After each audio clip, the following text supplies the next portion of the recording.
Trading the foreign exchange market carries high risk and may not be suitable for all investors. Trading on margin, utilizing leverage can carry an even higher level of risk that can lead to a complete loss of investment funds. So before deciding to trade the foreign exchange market or using any of our software alert products, you should carefully and diligently consider your personal investment objectives, level of experience, and risk tolerance.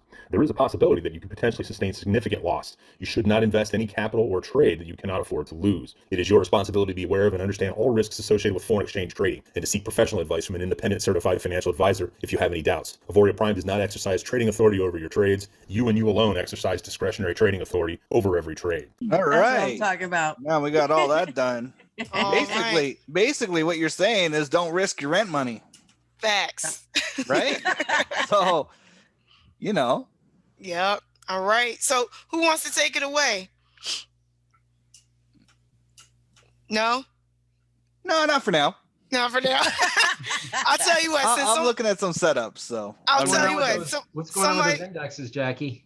Man, I'm actually about to look. You know what? I'm gonna share my screen, and we're gonna go through. I'm gonna just quickly look at S&P, and then I'm gonna look at that GN trade that somebody mentioned off the bat. They were like, "Hey, GM hurt me last night, so let's see what's happening." But somebody gotta let me share my screen because I don't have that permission. And we got 119 people on the call. That's what's up. 120. 119, 120. That's good stuff. Yeah. I got you, Jackie. You're what? Ready to go, my love.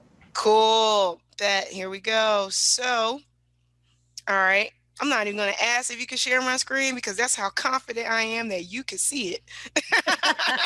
Well, that's pretty good.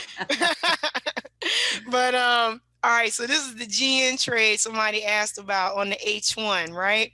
So they asked about the validity of it, I'm assuming. Well, let's go through. Remember, I talked about the H1 trades, and these are bag entries.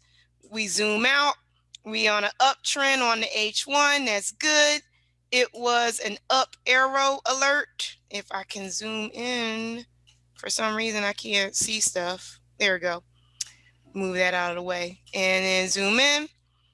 And I zoomed in all the way so I can see what we're talking about. So I guess it's the second arrow that somebody asked if it was still valid or not.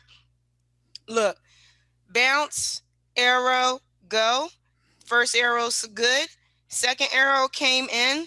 And if the question was about that one, look, second arrows, Nate teaches you could take a second consecutive arrow. I have had issues with the second arrow on a lower time frame, but on the H1, I would be fine as long as it still hasn't hit my take profit from the first one. I would definitely say that would be okay to get in. You're still okay. However, this is what I would suggest. Not necessarily looking at the H1, but when you have two consecutive arrows, the next time frame up will normally have an arrow. So I'm going to go to the H4. Okay. See how we don't have an arrow yet on the H4? I would say don't necessarily go off of that H1 arrow. Wait for the H4 arrow to appear. Now, same thing though. Zoom out and look at the trend on the H4. We got 4 up and we got 5 red. This is a downtrend on the H4.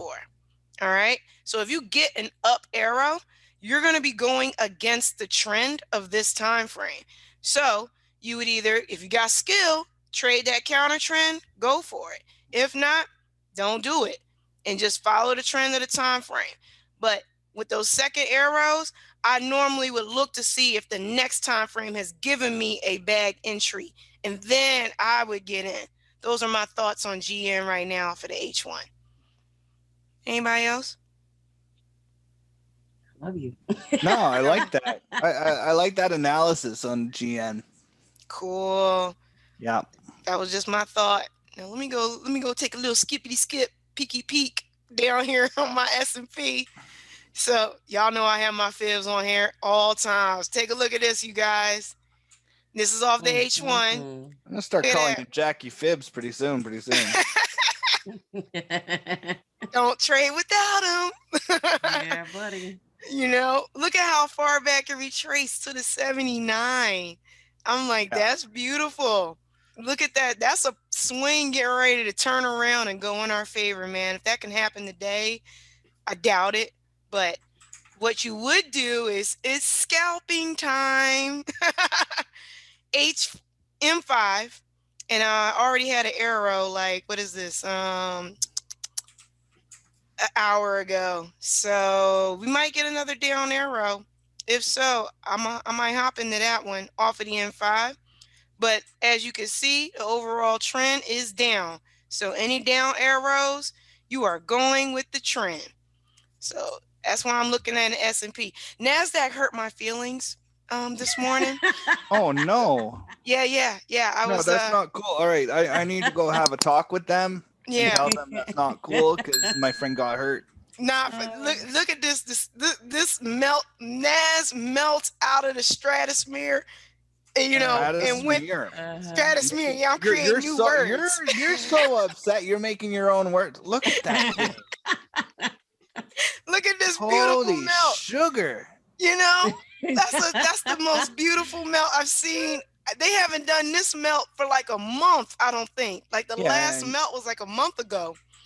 I was like, this is like, cause this thing ain't nothing. This melt is gorgeous. Yeah, and you probably missed it. I did. That's why my feelings is hurt. Oh. So, but hey, potential swing. NASDAQ will go first, I think, back to the 79. That's even beautiful. You know what would even be even better? If it touched this support zone, because AIRO is the truth. And then turn around and go back away. Let's go. You know what's cool, Jackie, is I've my observation on the Fibbo work is that like when you got your Fibbo, actually. No, okay. Well, we'll keep it simple. Let's keep it simple. But as you're playing around with the Fibbo, you realize that it's the deeper it pulls back, the stronger the explosion out of that zone is potentially. Yeah. There's a correlation. So it's like a slingshot, right? Yeah. Some of you have used the slingshot. So the harder you pull it back, kind of like a bow and an arrow, the further it's going to go. Well, this is kind of like price. You see, you had a shallow 1, 2, 3 lows to your left. So go left a bit. Right here. More. This one. More. Oh, more. More. Over here. Oh, way over here. More. Right there. Yeah. Okay. So shallow pullback, little boom. Pullback, bigger boom. But here is a big pullback and a huge run up. So you want those big retracements, and if it goes to 100, that's fine. Yeah. Who cares? Yeah. This is key right here, man. And NAS is gonna do it. But don't go short, guys. You're trying to catch something and it could reverse anytime. Exactly. Like, follow the trend. Right. Tell him, Matt. Preach to him, Matt. But don't chase that stuff. You're gonna have better setups when you have patience and you look for the right entry, and then you have a tighter stop loss, which means that you're overall lower risk in the trade. Absolutely. So look for the pullbacks, and AIRO gives them to you. Absolutely. I'm gonna put it on the M5, and of course we're on a downtrend on the M5, but it's sitting at this little support, so it's gonna probably bounce up again and then come back around. We're only looking for down arrows on the M5, but you guys, as you guys saw, on swing trade off of the H1. So I'm looking for you ride the pullbacks in the lower time frames, scalping, but you got to go according to the bag entry rules in the lower time frame to be more successful in trading that pullback. Then when it's done with the pullback and you get the notification on the H1 for the swing going back up, ride the swing back up with that explosion that NASDAQ is about to do. That's how you're a little bit more safer with trading the indices, but not necessarily going against the trend. Well, you know what I mean? Look at where your price is right now. You've got a really nice wedge right there. Yeah. Oh, yeah. There you go. Right here. Yeah. So you got some trend lines that are intersecting and a potential nice breakout. The magic with the wedges is that you can get in significantly tighter than you would without the wedges, without those trend lines. Right. Right. Absolutely. Oh, okay. Oh, somebody's asking for a GCAD on the M15 using the fib as a double bottom and a doji formation. You know what, Marty? Yeah, look at you, man. You should be teaching pretty soon. Look at this guy. Doji, double bottom, Fibbo. Yeah, like a run-on sentence. Full-on run-on sentence. I'm like, man, you know what? You had me at fib, and then Oh, when you went shoot. into the candle formations of the doji and the double bottom pattern, I was done. We were there until that point. But here's GCAD off of the M15. That's excellent that you caught that. If you're good at trading the against the trend, that's awesome. But because we're on an uptrend on GCAD off of the M15, I'm only looking for up arrows. Or unless there's a down arrow that'll come between in the next 45 minutes as a part of strategy 6, but that's about it. Oh, Panda's asking, how do we scalp the S&P on the M5? Following the trend. That's what Yeah, don't counter trend on the 5-minute. Oof, that's Great facts. yeah. Great Follow the trend. M5, just follow the trend. Zoom out. Same thing. Bag entry. Everything. Every entry method into the trade utilizing AIRO, going by Nate's teachings, bag entry method. Okay, that is the basic principle. That is the one you should master first. Then you build on top of that with the other strategies or whatever other knowledge you have. But basic bag entry, that would always be your first go-to. I'm looking at, I ain't got no alerts. You guys have any alerts off of the M15 off anything yet? There wasn't a whole lot of them. Did they all move during London? Is that what it was? I don't know. I'm gonna go check, see. Someone said CAD yen, but I think that was an older one, wasn't it? CAD yen. Let me know what time CAD yen was. 15-minute. Euro AUD on the M15. Thank you. Love it that y'all were telling the time frame and the direction. That's really good. Okay. Y'all look at this chart. Okay. If you're talking about Euro AUD, zooming out, I'm in a downtrend. I'm in a downtrend, very strong downtrend. Oh yeah, no. You know, don't catch that. And I got an up arrow. And if you want to go by strategy 6, which says if you get a counter trend arrow between 8 and 10 a.m. Eastern Standard Time, you could take the arrow for 20 pips. That's not looking like that's doing that right now. And I'm not good at counter trend trading, so that's why I tend to kind of ignore that particular strategy. So, and I'm not sure if that strategy works better with pound pairs versus euro pairs, but regardless, I would be ignoring this up arrow. That would be my thought. What's y'all thought? The other reason that you would want to be kind of staying away from that up arrow is because if you zoom out a little bit, you got a really nice wedge formation right where you're at. You see all the way back to that previous high. Left more even. Go left more.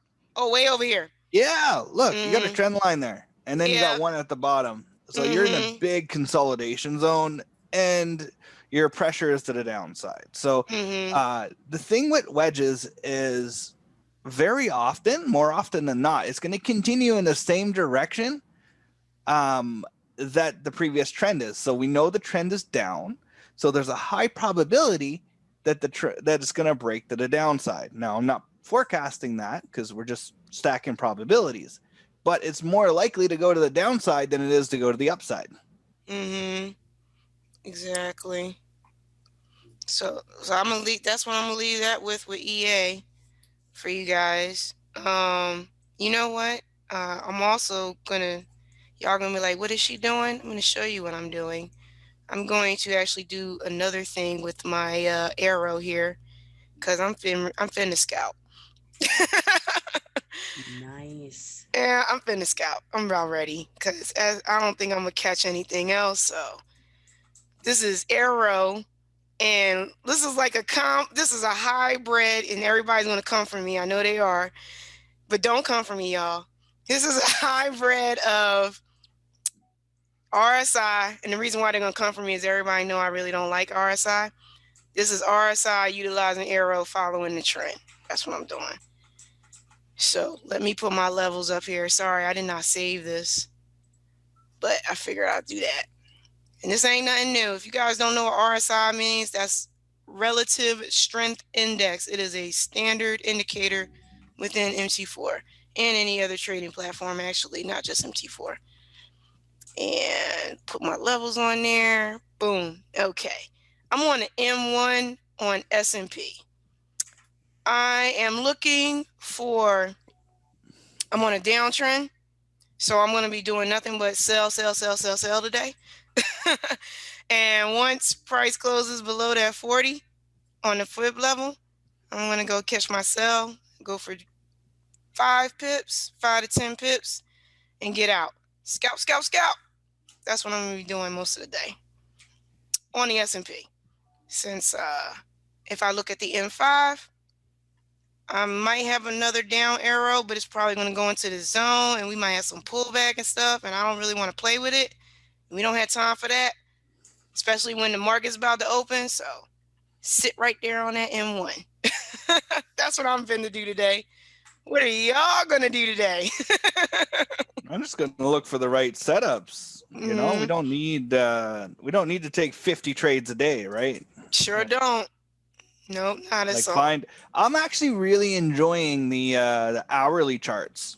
Yeah. Because one, it's just set it, do your analysis, go check it every once in a while, but don't sit on it. Mm-hmm. And it's higher. I find it's actually higher probability. Yeah. Because the trend is stronger at the 1 hour level than it is at the 15 level. Mm-hmm. Absolutely. And the lower in time frame. So the lower in time frame you go, the weaker the trend is going to be. Mm-hmm. So if you're doing 4 hour swings, which I've seen some people do, it's just it works really, really well. Yeah, I love this time frame. Somebody hourly seems like the sweet spot. I mean, yeah, you're going to be in trades for a couple days. Big deal. Mm-hmm. Would you rather be in trades for a couple days and have a really good experience, or sit in potential drawdown and whatever else, right? Exactly. Can y'all see? I don't know if y'all see what I see here on US 30. Somebody called out US 30 on the M5, but yeah, of course I do. This is freaking awesome. Y'all just don't know what explosion Dow Jones is about to do. Y'all thought Nas's melt out of from the moon to the center of the earth was long. This thing is getting ready to be powerful. Y'all gonna be thinking that the stocks are going crazy. Dow Jones is getting ready to melt. This is why, y'all. It ain't got nothing to do with fib yet. Look at the AIRO MA, Strat 9, people, Strat 9 video. Look at the AIRO MA and look at this 200 EMA. They are getting ready to meet and cross, going down. Whoo! After a powerful move like this, US 30. Look at that. This was the last time they crossed down. Look how powerful this retracement is. And maybe y'all not, I'm not talking about our panelists, but I'm talking about people out there in the world who watching this. I'm educating y'all, because even though you could scout US 30, if you got smaller accounts, if you got big accounts, whatever.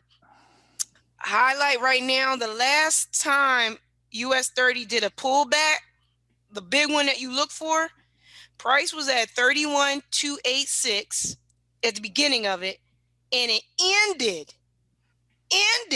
The lowest it got was 29,659. 31,286 to 29,659. That's over a $1,500 drop. That's like 15,000 pips. That's the move you guys want to look for. And that move is getting ready to happen again. So I'm excited. And then what you do, remember, we don't trade the trend, right? We go, that would be a counter trend. Remember, we're up. This is off of the H1. I'm giving y'all the setup. We still are in an uptrend off the H1, right? It's getting ready to turn into a downtrend. 2 resistance. This MA is going to cross this 200. It's going to break this support, thereby doing what? Turning the H1 into a downtrend. You can then take bag entries off the H1 going down because you will be following the trend of the time frame. You know? And then you know it's got to turn around eventually. Then what you do? Ride that sucker right back on up again. Because you're going to look, because you know overall, this is the daily chart on US 30. It has to come down. And as long as this stays majority support, you know, your H1 is just going to be doing what? Just trading the retracement, and then going to turn around and follow the overall trend again. But this is going to be massive. Oh, Jackie, you're right on point. Oh, thank you. I'm just excited. I didn't even see that. I'm looking on my other charts and stuff, and yeah, you're right on point. Like, I appreciate that, but I'm gonna jump. Cad J just got an hour AIRO. I'm just looking at the Q&A real quick. 2 things. Marty says Nate teaches not to trade off at a 79 level, as apparently it has already retraced too far. But do you trade the 79 level on indices? Key thing on that, Nate is teaching the fib off of the M15 time frame. Okay, fib, the way you look at your time frames is different. Each time frame is its own thing. So off of the M15, Nate is a mathematician, and if he says don't trade off of the 79 because it's retraced too far, okay, go for it. Then let that be. But now when I look at the fib and it's retraced to the 79, that's still an active retracement for me. And on these indices now, because I don't really pay attention to currency pairs too much, that's still an active retracement to me. If it moves to like 100%, I don't mind, because what I do is I actually move my fib. Again, I'm gonna take a pull from Matt. I'm not married to the trend lines. I'm not married to the fib lines. Everything is flexible, right? So here's a clear example. I'm gonna draw this fib on US 30. All right, this is very similar. And you see how price has came back to like this 79, and then it went back up again. So that's still a valid retracement, and it went back up. That's still valid trades to take. But now when it pulls back, it's gonna crush this support and go past 100% level, right? You're gonna be like, oh, how do I draw my fib then? I ain't married to these lines. Move it back. Move your low back to the next support. You'll be able to see the retracement better. This will be the better retracement. And your high is not going to change because it has not broken this high. But it will come back a little bit further. You just move your low down. And remember, this is really the move. Okay? So I normally would draw it this way right off the bat, because this is your move that you are measuring with this fib line. Okay? Now, by the way, if y'all saying here there's a lot of talking going on, that's because there ain't no alerts just yet, except for somebody said CAD yen off of the H1. We can go to, if somebody can check that, let me know. Do that. Yeah, buddy. And if it's following the trend, then it's something valid. But if it ain't following the trend, we're not doing it. So you're saying you're not taking counter trend trades at the 1 hour level? No, I'm not. Ooh, I like that. That's a really good point, guys. No, it's too strong. It's too strong of a trend, right? Exactly. Don't do that. Like I said earlier, try not to counter trend trade. Follow the money. Follow what everybody else is doing, and you'll ensure more success. That's one of the AIRO rules. However, if you see a retracement is happening, like what's happening with US 30, and we're going to jump down to the M5. The lower time frames is going to allow you to trade the counter overall trend more successfully because you're doing bag entry trades off of the lower time frame and following the lower time frame trend. So see how US 30 on the H1 is going up, right? But on the M5, since somebody shouted that out, it's going down because I'm already zoomed out, by the way. 1, 2, 3 resistance, 2 support. We are on a downtrend. So this down arrow was valid. All right. And it's getting ready to destroy the support zone if it wants to. And then you might even get another down arrow. Matter of fact, let me set myself up because we get another down arrow after that support. I'm jumping in on that. But that's how I found it's easier to trade counter trends from a higher time frame is to come down to these lower ones. Because remember, the lower ones, as a trend gets stronger, it will build in the lower ones and continue to move up. Okay? So it's kind of like it's fractal, isn't it? Yes. That's kind of a relationship. Yep. Oh, look at that. Yeah, I know, right? Look at that thing. It was so pretty. Little fractal low. Well, look at the wedge that it broke. It broke an ascending wedge where it was, or it broke a channel, if you will. This thing right here. Yeah, this thing. Look.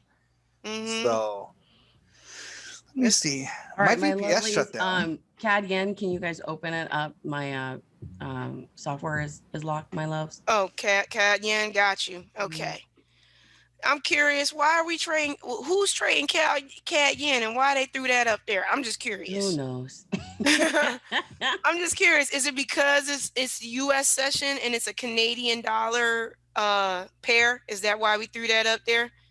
I'm just curious.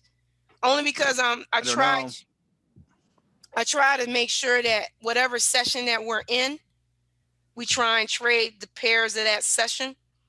So I know, so that's why I'm shouting that out. This CAD was an awesome thing because it's moving uptrend.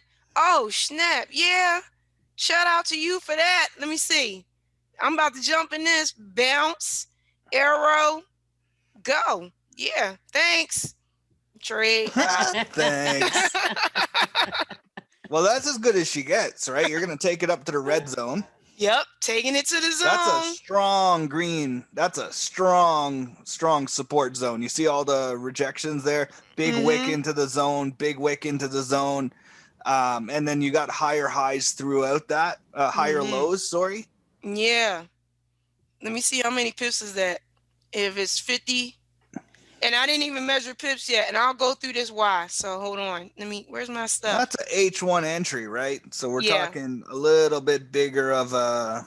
That thing didn't want to let me count it. Hey Matt, we got in on this trade on the M15 on the Hawkeye call, so. Yes, we did, and that's why I liked it so much. Yeah. Nice. But I might take a second position because this is too good.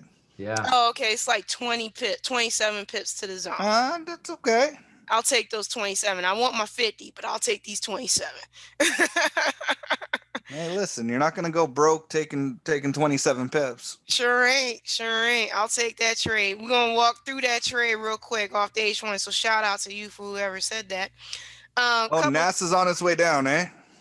Yay! I didn't get another alert yet. No, but Rich said that. Rich said that NASA's on her way down. So. Oh goodness! Look at that. Yeah, Support is it just destroyed. It just melted. It's gonna hit the center of the earth before it comes back up again. I'm sorry. Let me jump to that CAD Yen. CAD Yen. All right. This is why CAD Yen is not gonna be a swing overnight. I don't think. We might not have to do that, but H1 bag entry alert, right? Bounce from a support zone, arrow, go. Okay, we're going to just take it to the zone.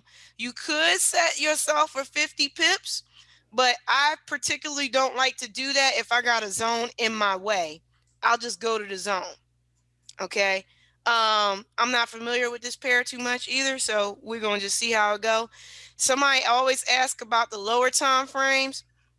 When I'm on the H1, I don't particularly care about the lower time frames and whatever zones are in my way in between me and my take profit. The reason being is because all it signifies to me is how much longer it's going to take for me to hit my take profit. That's what the smaller time frames mean to me. On a higher time, oh, sorry, go ahead.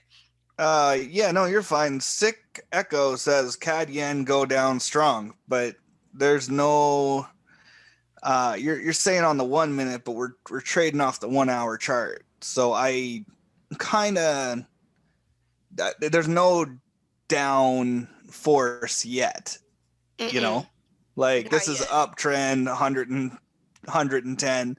I'm actually looking on my other charts on my trading view just to see what if we can get a stronger picture of if it's gonna fly through there, because we took this trade at the bottom of the green zone in our previous call. Oh, right down here. No, not down there, but just a couple candles before. Well, Oh, just okay, like like around here right somewhere? there somewhere. Yeah, Okay. Oh, underneath okay. there. Okay. We had an entry. So Nice. Where does it? I'm gonna look at the H4. Let me see if there's any zones that appear in my way there. That's what I look for. I look for the higher time frame. See, hey, what zone is there? No zone. We're good. Clear skies. Let me look at daily. Make sure clear skies, baby. That's all I care. Daily, clear skies, no zone. We're good. Now, somebody is like, well, on the M15 or the M30, let's see. Well, look at the M30. My take profit's right here. that's still weak. Yeah. Right there. That's not like it's only going.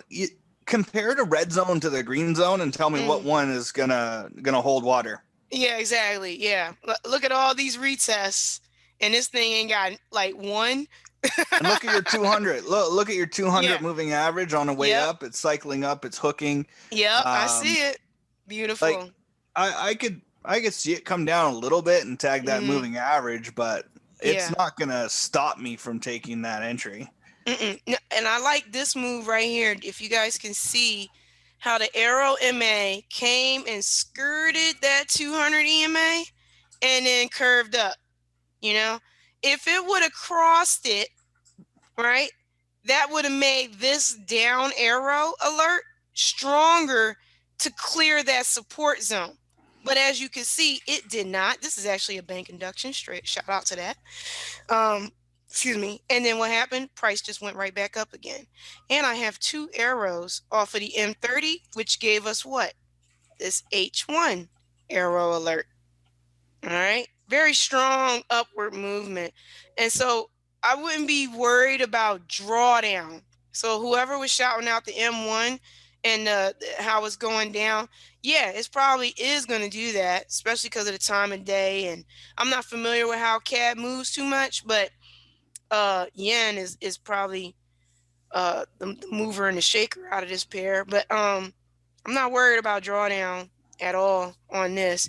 Remember, we're going normally on the H1, it's a 50 pip take profit and a 100 pip stop loss.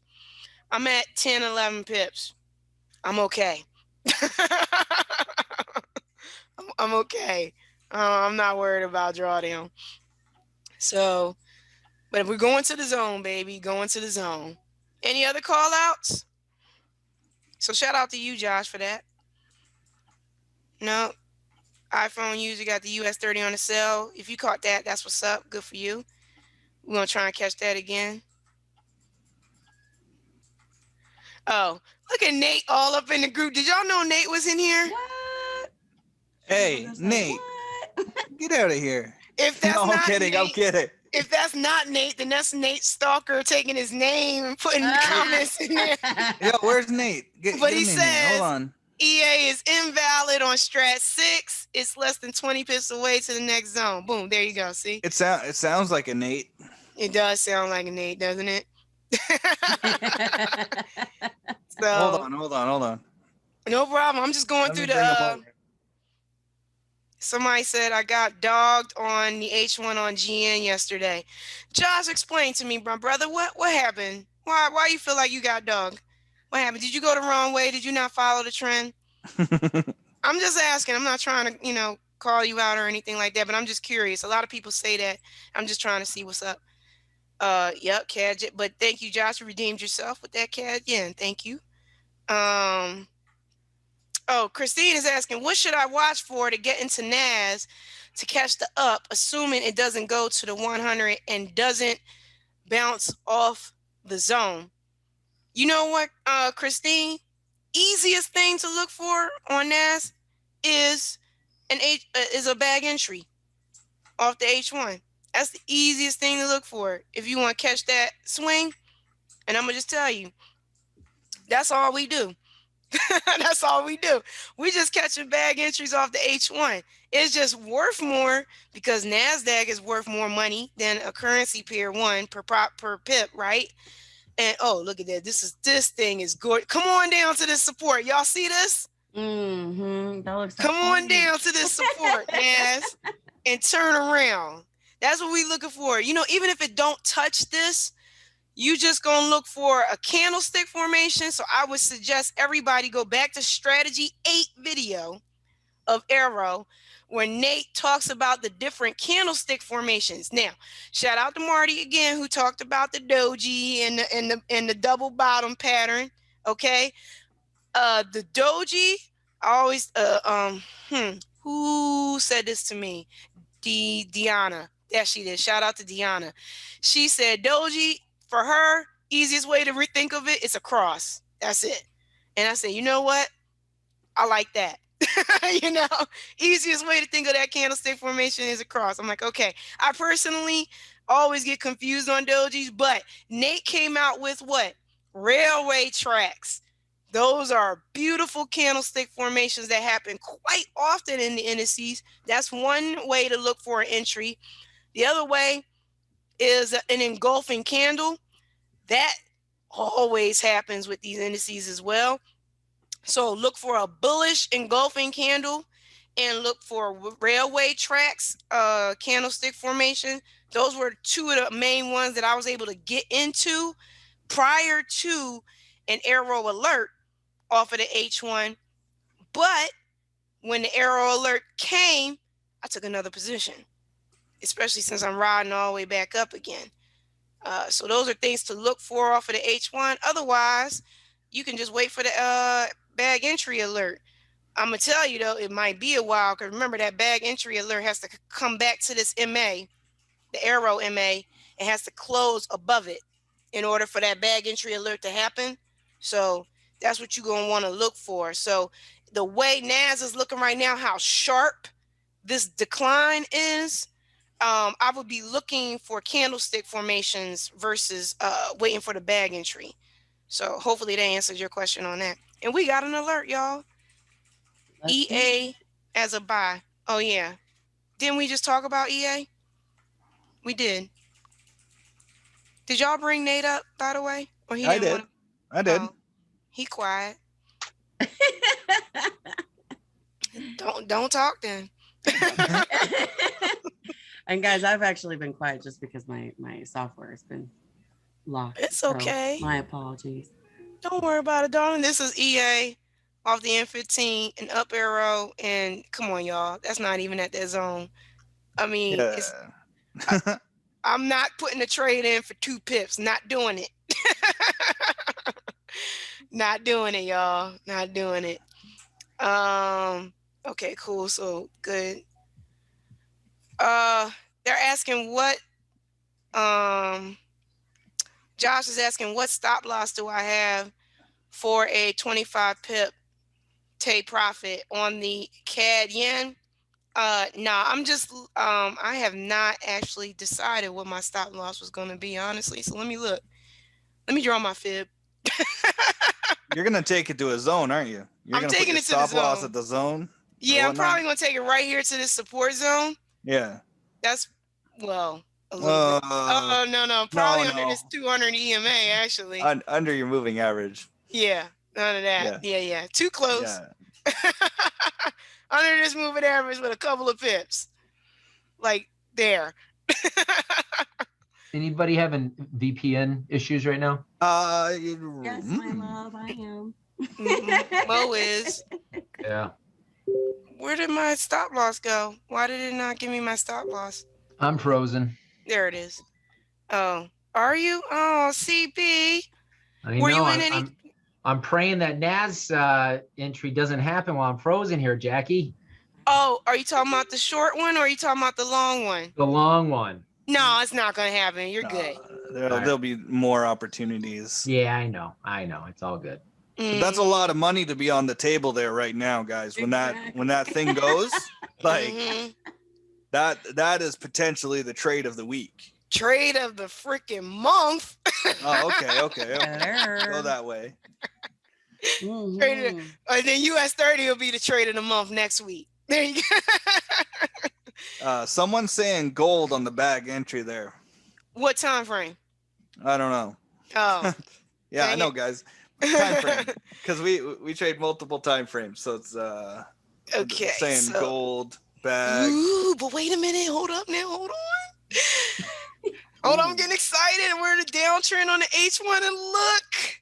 I know. See that? It's closing on. It's gonna close under the MA. Ooh, we should get a down arrow alert on gold. Shout out to whoever just said that. Good deal. Red folder news, USD.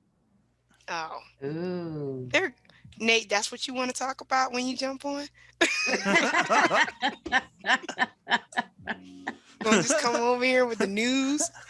I love it. I love it. Is the news at 10 o'clock or is it just happened? It's probably 12 minutes. Oh, okay. At 10 o'clock. Okay. Well, we'll just wait. Actually, I'm not going to wait. It's already it's already basically done its move for the news. Yeah, I want that arrow down, following the trend. Oh, but let's see. They said they probably meant gold on the M5. Let's see what's up. Probably because that's where we generally are going to be trading it. Yeah. Well, that's gone. Yeah. All right. Well, that's gone. But that if there was no support zone there, that would have been a valid counter trend trade. Because if there was no support zone to be broken here, 20 pips, that kind of thing. But we are on an uptrend on the M5. So, you know what? I'm not liking this CAD yen, y'all. I'm not liking it at all. No. Mm-mm. Let's see what's happening here. Maybe our other position was in a better place here. I think you guys were. Because guess what? That stop loss, I'm going to move that for a little bit because I don't like that getting ready to touch that 200. Oh, that's a really bad... it faked us out. It sure did. Look at that. Who shouted that CAD yen out? Hey, come on now. we took this earlier. Look at that thing friggin' melt. What's that? It just went down 25 pips in the last 10 minutes or 10 minutes? 5 minutes? 10 minutes maybe? Mm-hmm. Sheesh. Yeah, well. Did you guys use the peekaboo technique to look at the lower time frames? Because I didn't have my arrow up, so I didn't see whether or not a resistance zone had formed. But this is exactly actually what happened with a coaching call I had yesterday, where someone had shouted out a trade, and I said, go look at your lower time frames and then tell me what you think. And then we looked, and there was a resistance zone that actually popped up in the lower time frames, and immediately that trend started to reverse. And I said, do you see why I love peekaboo? Oh, yeah. I know. Go ahead. Yeah. Sorry, Mo. No, it's okay. It just helps, give you, sniper entries and prevents, from. So the one thing that I love that Nate created is that AIRO works in all time frames, right? And so when those zones in the opposite direction of the opposite color pop up in the lower time frames, it's time to hold out on entry instead of just jumping in right away. When you see the back bounce arrow go on the higher time frames, you need to hold off until either one or two things is broken or it starts to disappear, or you start to see momentum to the upside, right? Especially if it is a buy trend. That's one of the things that I've noticed that can help protect your account and prevent some of these fake outs that typically happen when you're like, oh yes, I'm so confident, and AIRO gives you that bounce over go in the higher time frames, and then lower time frames are telling you a whole different story, right? So it's kind of like reading a book from the middle of the pages. Mhm. Doesn't give you the full enchilada, but if the lower time frames, including like I love what you shared earlier. You look at the higher time frames and you also see if there's zones up there too. But yeah, this is actually what could have prevented us getting into this trade, because I guarantee you there was a zone that popped up. Um, if I had my arrow, I probably could show you, but I don't have my arrow, so I don't know, what zone popped up and what time frame. But this is also, something that you guys can, start to take a look at. And it doesn't even have to be a zone. It could be something as simple as, and I seen this just recently on Bitcoin, where the setup was really nice, and then all of a sudden on the lower time frames, it was like, no, I think not. Mhm.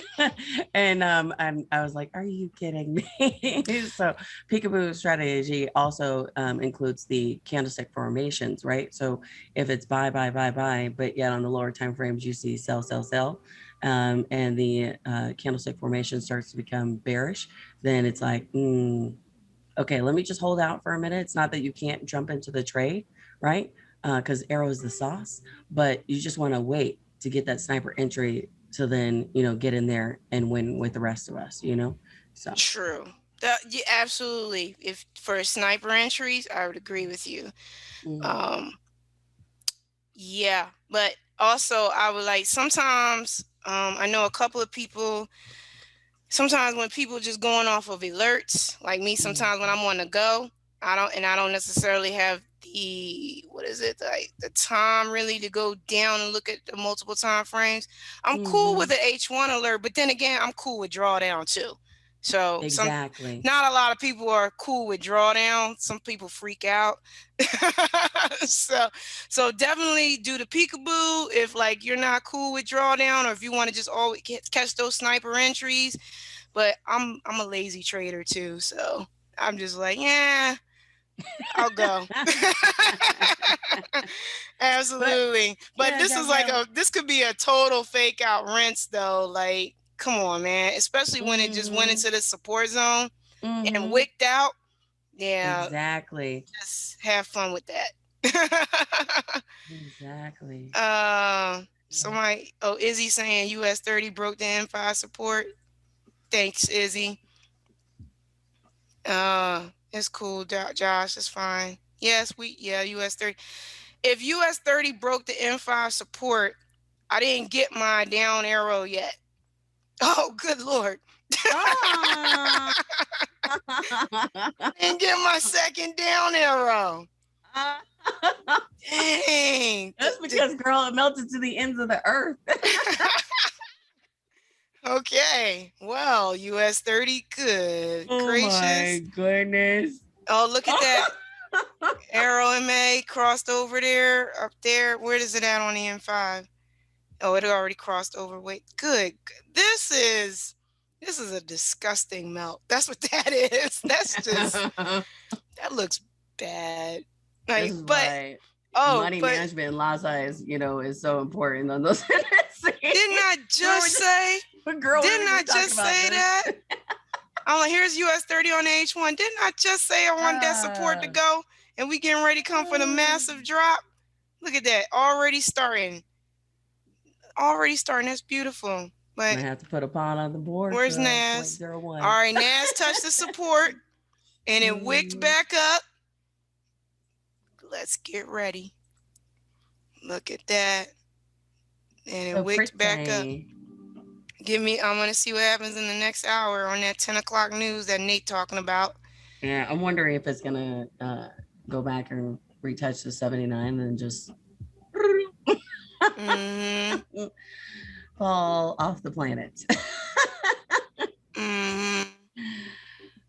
Oh, that's the Yeah. one thing that we were talking about last night, is mastering your emotions and mastering your thought process through it all. Because arrow's the sauce, guys. Like, it is going to literally give you those sniper entries, but it will not control the way your brain thinks, right? And how quickly you get into the market or how quickly you get out of the market. Whether or not you hold a trade too long, it's super important for you to master yourself, know thyself, right? So just even looking at this, I'm sure people are like, "Ooh, I want to go into a sell."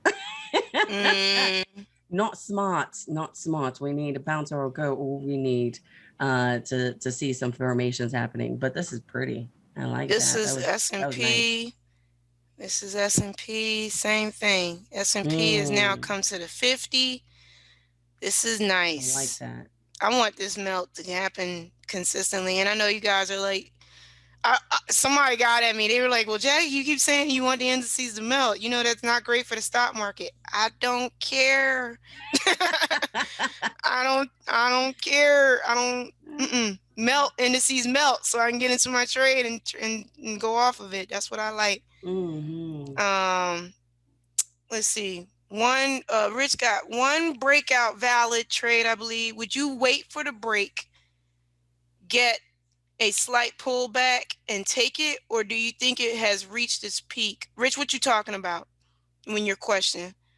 And he says, I know the other day there was talk on Hawkeye Call that they believed it would rise up, but there'd be pullbacks. What are your thoughts, guys? Cheers. You know what he's talking about, Matt? Sorry, I wasn't on the previous one, so I honestly don't know. Oh, okay. Rich, let us know what you're talking about so we can help you out. Steve is asking, do we have any books that have helped in dealing with the thought process of trading and mastering your emotions? Matt, you called Absolutely. out a couple of books before. Mo, didn't you call out a book before? Well, I think one of the best books. Well, shoot, there's actually. I'm going to give you a couple. Hold on a second. Yeah, there's so One is Trading in the Zone. That's number one. There's another one that I actually read, and it's more on an audio platform, and you guys can actually find it on YouTube. It was phenomenal, and I want to say, oh, just 1 second here.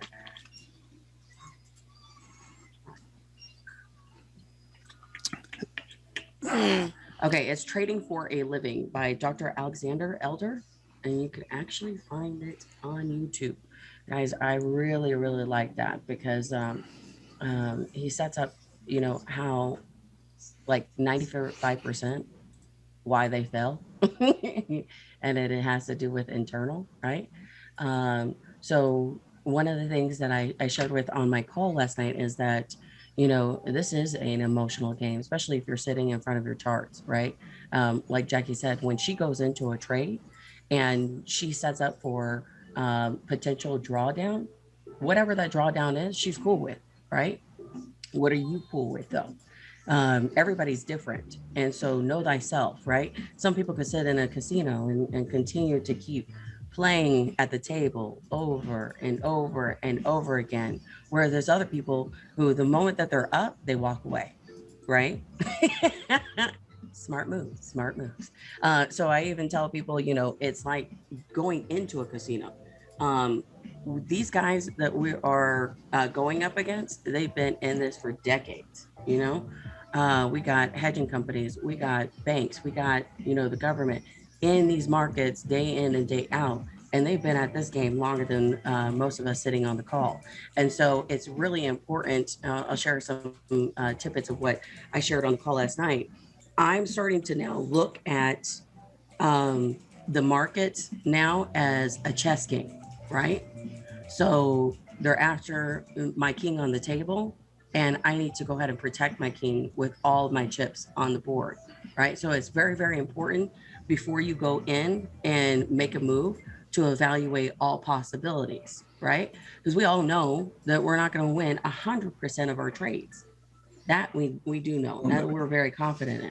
But AIRO gives us even the higher level of confidence to go in knowing that if we follow the bounce arrow go, the number one strategy, the probability of us getting into the market and winning more than we lose is there, right? Because AIRO is the sauce. Like I told my team last night, look, it's the cream and the sugar to your coffee, it's the barbecue to your ribs, and it is the salt and pepper to your potato salad. Look, it is going to give you literally flavor in the market and more confidence, and you're going to enjoy it because you can go in with a mindset like, hey, all right, I'm not going to guess at where it's going to go. I'm going to evaluate where it's going to go because I have AIRO holding my hand, right?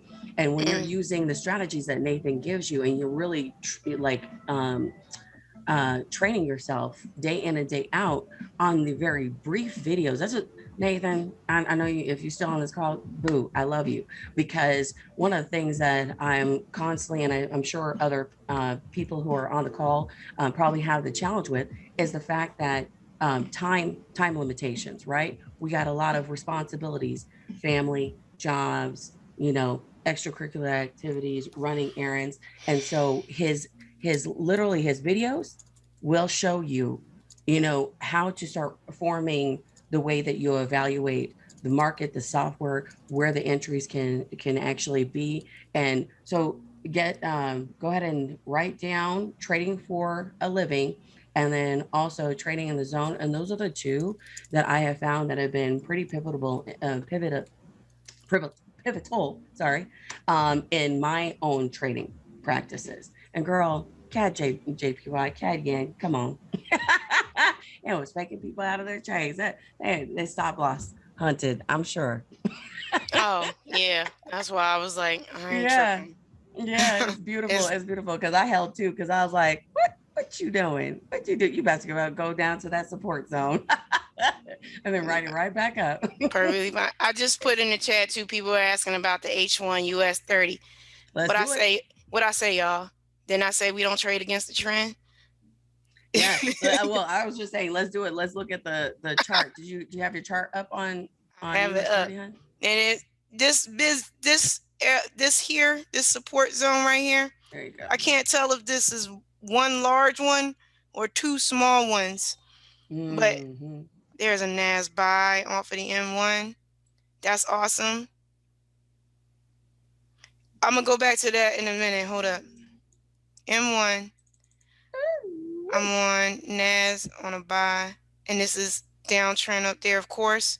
I'm not doing that yet. All right, I'm waiting on NAS. I do not know if this is restarting the uptrend yet to Right. try and get in for the swing this early. Not yet. All right.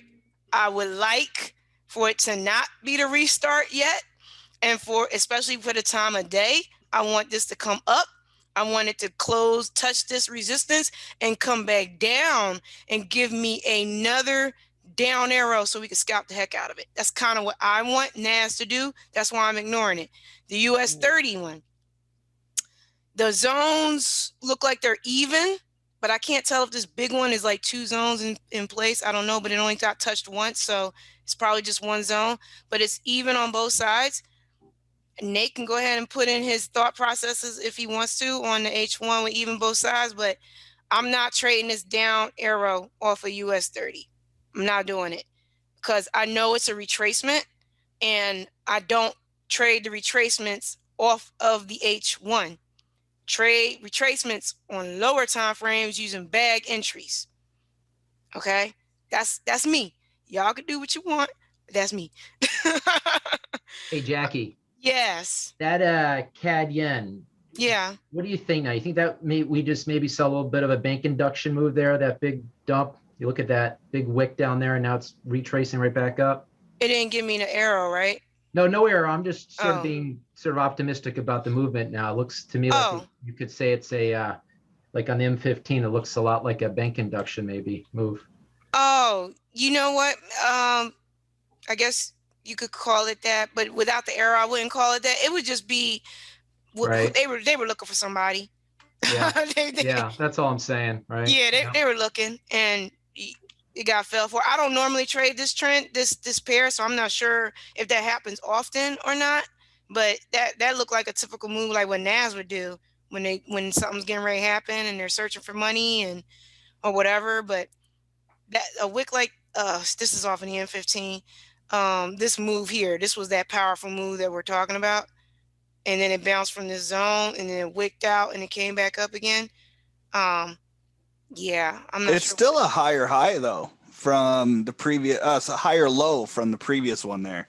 So it didn't make a newer low. No, it did not. So that was just a lot of people were freaking out about that drawdown. Now I can understand. I can understand. But look, I'm gonna just say this though.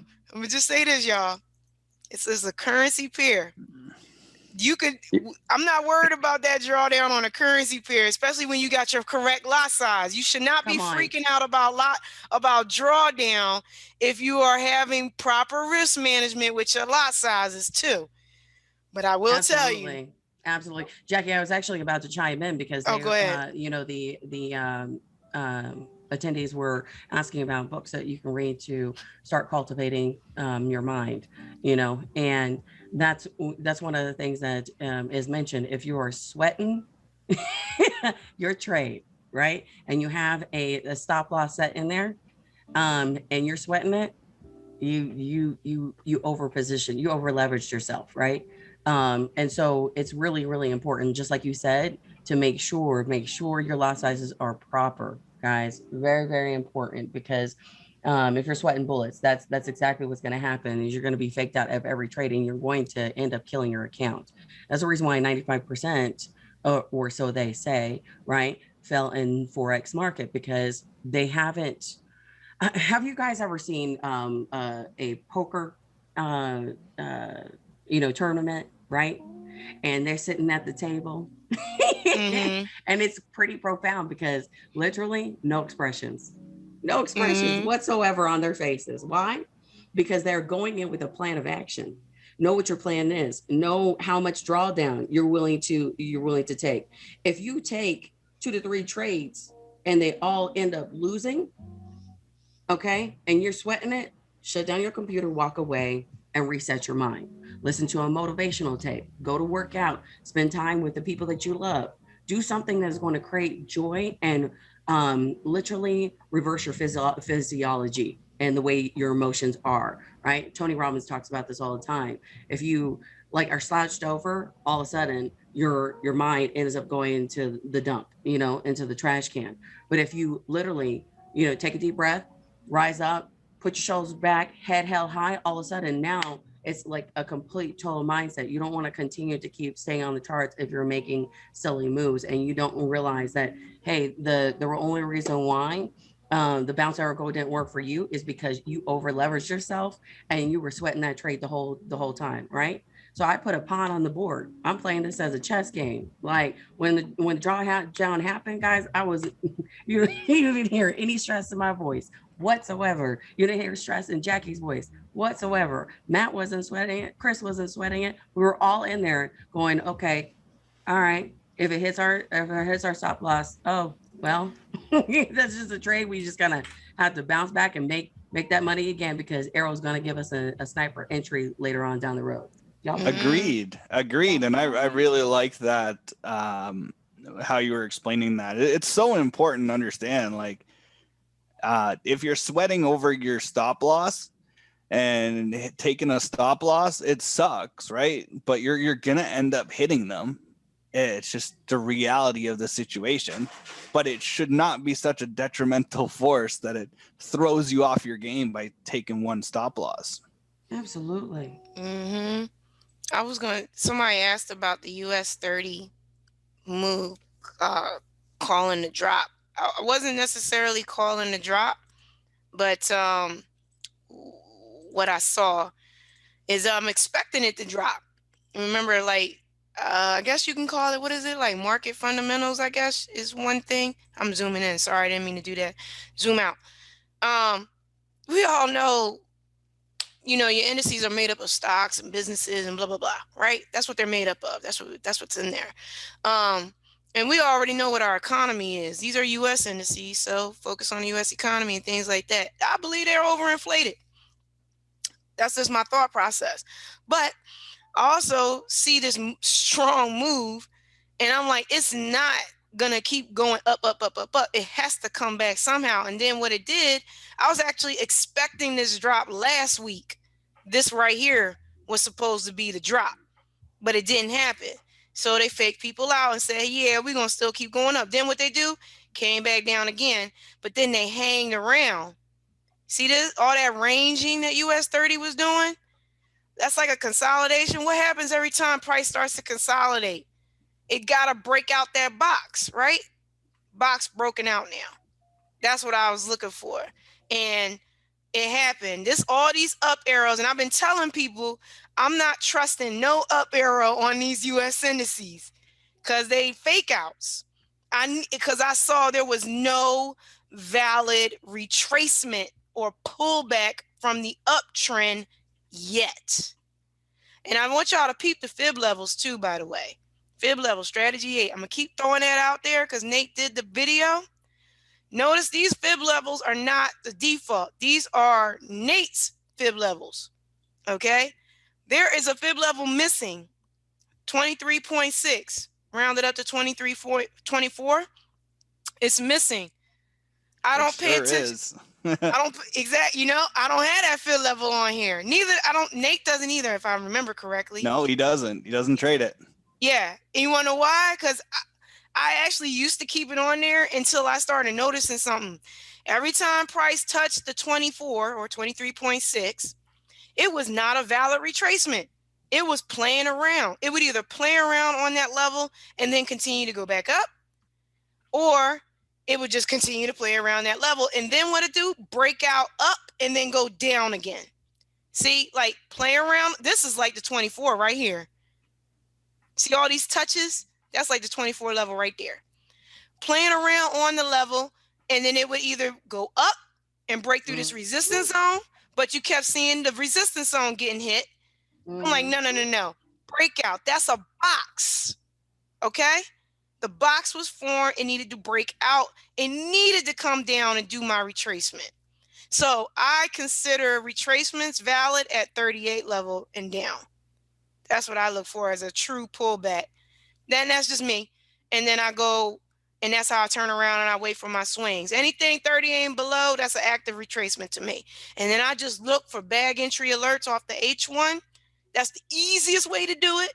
So you ain't got to stare at a chart, or wait for it to bounce off of a support zone. Again, I'm calling out the support zone again. I want US 30 to come touch this support zone, because look at where it's going to be at when it does, near that 62. And everybody know 62 is rounded up from what? 61.8, which is the default fib level. And if you can Google 61.8, that level is precious. Anytime that's golden ratio. Golden ratio. When you get price to touch that level, and especially off of a hard movement like this, what you doing? Let it touch that level, and then where you gonna go? Back to zero. Nothing but pips. Keep it in mind, y'all. CAD, absolutely. Yeah, and it just gave me a sell. That might be what you were looking for. And then what was that? Euro yen, I think. Hold on. Nah, that thing is gonna hover in that drawdown. But that was the US 30 thing. So this is Euro yen, just gave me a sell, and I believe we're on an uptrend. So someone, I'm gonna put a message in there. Just Mark had a great question about back testing pairs and whatnot. The challenge with back testing an AIRO is, yeah, the arrows are gonna stay there for quite a few candles. The challenge is those zones, they repaint. So as you're going forward, you're going to see counter zones. But if you go backwards, you're not going to see those counter zones because they were broken. So you're going to have to like kind of predict or interpret where there would have been a potential zone. Do you know what I mean? If you're going back in time and testing, because all you're going to see is a whole bunch of red or a whole bunch of green. You're not going to see red, green, red, green, red, green. That's only at current price. Right. Exactly. And Euro yen, not valid against the trend. We're past 10 o'clock. No. I don't have my 200 on here, so I need to update my little template. And then what was the other one I think I got? Did anybody else get any different alerts? Oh, my love. Remember, my arrow is down for the count for right now. Oh, yes. I'm sorry. This is CAD yen with that down arrow. that occurred. So you might come back down and touch that support again before it decides to turn around and go in our favor. Might. So we'll see. Yeah, it's still there. Like my CAD yen trade, I still had 7 pips before it would hit my stop loss where it was down. So I was comfortable with the setup. The picture looked really good at the time. And even then it bounced off that zone. So I did like that, but we'll see how things go forward. Cool.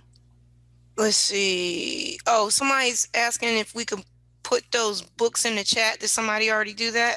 I will do that. Yeah, I put a couple. I got it. Okay.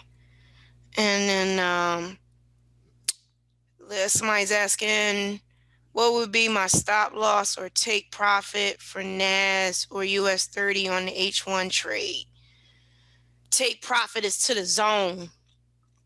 So since it's an uptrend, take profit for me is always the resistance zone or level 0 on the fib. And my stop loss would be based on my fib. So I'm going to just jump to US 30 real quick. Today's Tuesday, so I don't think this trade is actually going to happen. Since US 30 is now starting its retracement, it's not going to happen, but fib is already drawn, right? So once price comes down, and let's just say it does hit this 62. And remember, Nate teaches it can touch that fib line, whatever fib line it touches, the lowest fib line it touches, that's where you're going to start from. So if it touches this 62, my stop loss is actually the 79 fib level. I go 1 fib level down. And usually, since there's a lot of space in between these, I would usually not necessarily wait for a bag entry on this one because I'm going to be too far away from where my potential stop loss would be. So I probably will be looking for candlestick formations or be trying to get in off of a bag entry on a lower time frame to ride it back up. But that will be my stop loss. My stop loss is always determined based on my fib when I'm on the H1, and in particularly for the US indices. And my take profit is going to be this resistance zone, this first one, or 0. But since the zone comes first, it's going to be the bottom of this resistance zone. That's going to be my take profit. Always, no matter what trade I do. Even on the CAD yen one, what did I say? My take profit is the zone. And then same thing on NAS. Now that y'all reminded me about NAS, look at that. So NAS did this wick, all right, off of this support zone. That's a beautiful move. I mean, the highest it got was, oh Lord, 13,860 around there, and price is now at 12,960. That's almost $1,000 drop. That's almost $1,000. That's 10,000 pips in like 2-3 days. Come on, y'all. That's insane. That's beautiful. And you don't need the top of that. You don't try to catch the top or the bottom. Just look for the pullbacks. Yeah. There was really couple really nice bag entries there.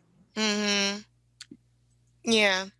This was a nice one. If you want to trade down, I'm scared. I personally don't trade counter trend only because I never know how long it will go. Like for instance, I don't have the 24 fib level here, right? And then I'm used to seeing sometimes it bouncing off of the 24 fib level and then turning around. So I'm just not good at determining how long to stay in a counter trend trade, which is why I go down to the lower time frames and scalp it. I'll scalp this down off of bag entries on the lower.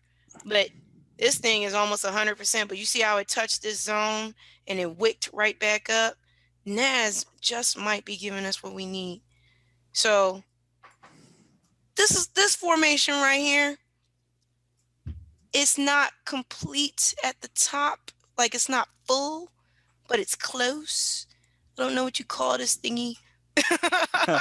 What? Is that the what do they call it? The tail one? kangaroo tail? I can't tell because it's not really closed at the top. I don't know. Wallaby. Wallaby. But once this hour candle stops, I want to see what this thing does, because if it becomes engulfing or it forms a railway track, I might like that to jump in a little bit sooner and go to the zone. Not sure because it's a Tuesday, but NAS can do that, you know? And with that being said, this is what I've noticed on NAS with that instance. NAS will do what it want to do as the middle brother, right? This thing wants to do what it want to do.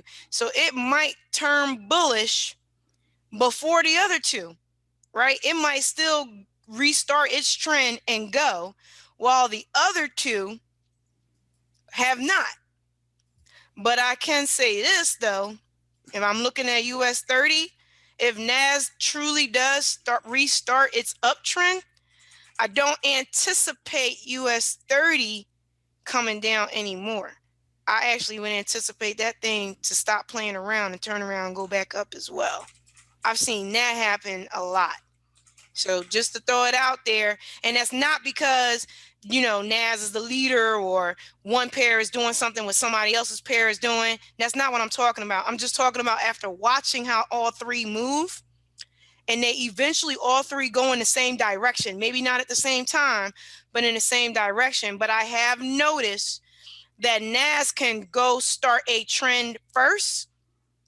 The other two are a little bit slower to do so, particularly S&P, right? But if US 30 is doing this and it doesn't cross this 24 or it doesn't get to that 38, it'll turn around and go back up again and keep playing around while NAS is doing this strong move. So that's one thing for y'all. Y'all want to trade indices. It's all great and fine to try and catch pips on it and stuff like that. But remember, we're traders here. We're not gambling, right? So if you want to get that 80% winning accuracy off of these trades on these indices, you got to learn how they move. I'm not talking out of my behind when I just said that about NAS. You can go look at the chart yourself. You don't have to have AIRO on it. Just go look at the chart and just look at the candlestick formations off of the hour and compare all three indices, and you will see what I'm talking about. You will see when NAS has a melt, as we like to call it, directly off of the face of this planet, and the other two start their melts a little bit afterwards. S&P actually might not start its melt, and US 30 will go. And I can tell you, I trade S&P more often and more consistently.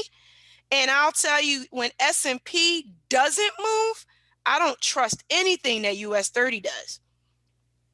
Meaning, if S&P and US 30, all three of them on an uptrend, is what I'm saying. So let me just tell y'all that real quick. All three of them are on an uptrend, right? If S&P has not started its retracement, like off of this H1 here, like it's doing now, if it had not started and US 30 was, I would not touch US 30 until S&P started, because US 30 will fake you out. It's more volatile than S&P index. So that's why when we're talking about trading them, and I always suggest start with S&P because it's a lot more stable. It's a little more slow moving. The drawdown ain't going to scare you. Exactly. But if you on US 30 and you want to try and catch, 100 pips, it could do 100 pips in like less than a minute, right? S&P will take like maybe 5, 10, 15 minutes to do 100 pips. So if you got in on a bad trade, it ain't going to hurt your heart. If you got in on a bad trade on US 30, you might be going to the hospital because your heart is hurt, So that's just my tidbit on the indices as well. Just so you know. Let's see here. Koala bear tail. So beach panda, stop playing. He calling about the tails. Euro USD reverse bank induction. That was about 10 minutes ago. Euro USD. Who Euro USD. I haven't seen that pair in a long time. Y'all know why? Because I don't like that pair. Everybody that know me know I can't stand this pair. I just don't. I don't like the way it. I don't like Euro USD at all. Can't stand it. Not my pair. I'm only putting it on here because Josh asked. But Josh, you got to tell me. You got to tell me what the time frame was because you didn't give me a time frame. Let's see. Bank induction on CAD yen on the H1. Okay, going down. I'm assuming since they had that strong pull down, then I'm even happier about CAD yen. Thank you, Gavin. So we're gonna see it. There we go. Yeah. Woo! Look at that. Right up in the zone, and then turn it around, and what it do? Came right back up again. I'm cool with that. We'll see what happens with that. David Smith calling out Naz on the railroad tracks. What time frame? Oy, H1? don't know. Oh, he's talking about H1. H1. Yeah. Let's see. It's 10:30, almost 10:30. All right. If that thing closes like that, I'm jumping. Let me see. Yeah, 1, 2. How many green we got on here? I think we're even on this one. 1, 2. Give me. I don't know if I want to jump on that actually. Now that I think about it, only because they're even. I would like for it to turn around and come down again. Give me another little weak support somehow. Do it again. Come down, touch that again. Within this next half hour, I'll be a little bit more happier. What was we looking at? I missed something. Oh, Euro USD. What was the time frame? Somebody asked. They didn't tell me yet. Pia, you can't find US 30 in your symbols. Depends on your broker. It could be if your broker doesn't trade indices, you're not going to have it in your market watch. But in your market watch, US 30 could be called US 30. It could be called Dow Jones, spelled out. It could be called DJ 30, not DA 30 or not DE 30 or not DX 30, DJ 30. Or it could be called Wall Street or WS 30. Those are all the names that different brokers use for US 30. Only reason why I know that is because I get around with different brokers. There you go. I got a lot of brokers in my little arsenal. So that hopefully that helps, Pia. Oh, there you go. I prefer GBP off of instead of Euro. GBP USD off the N15 for a buy.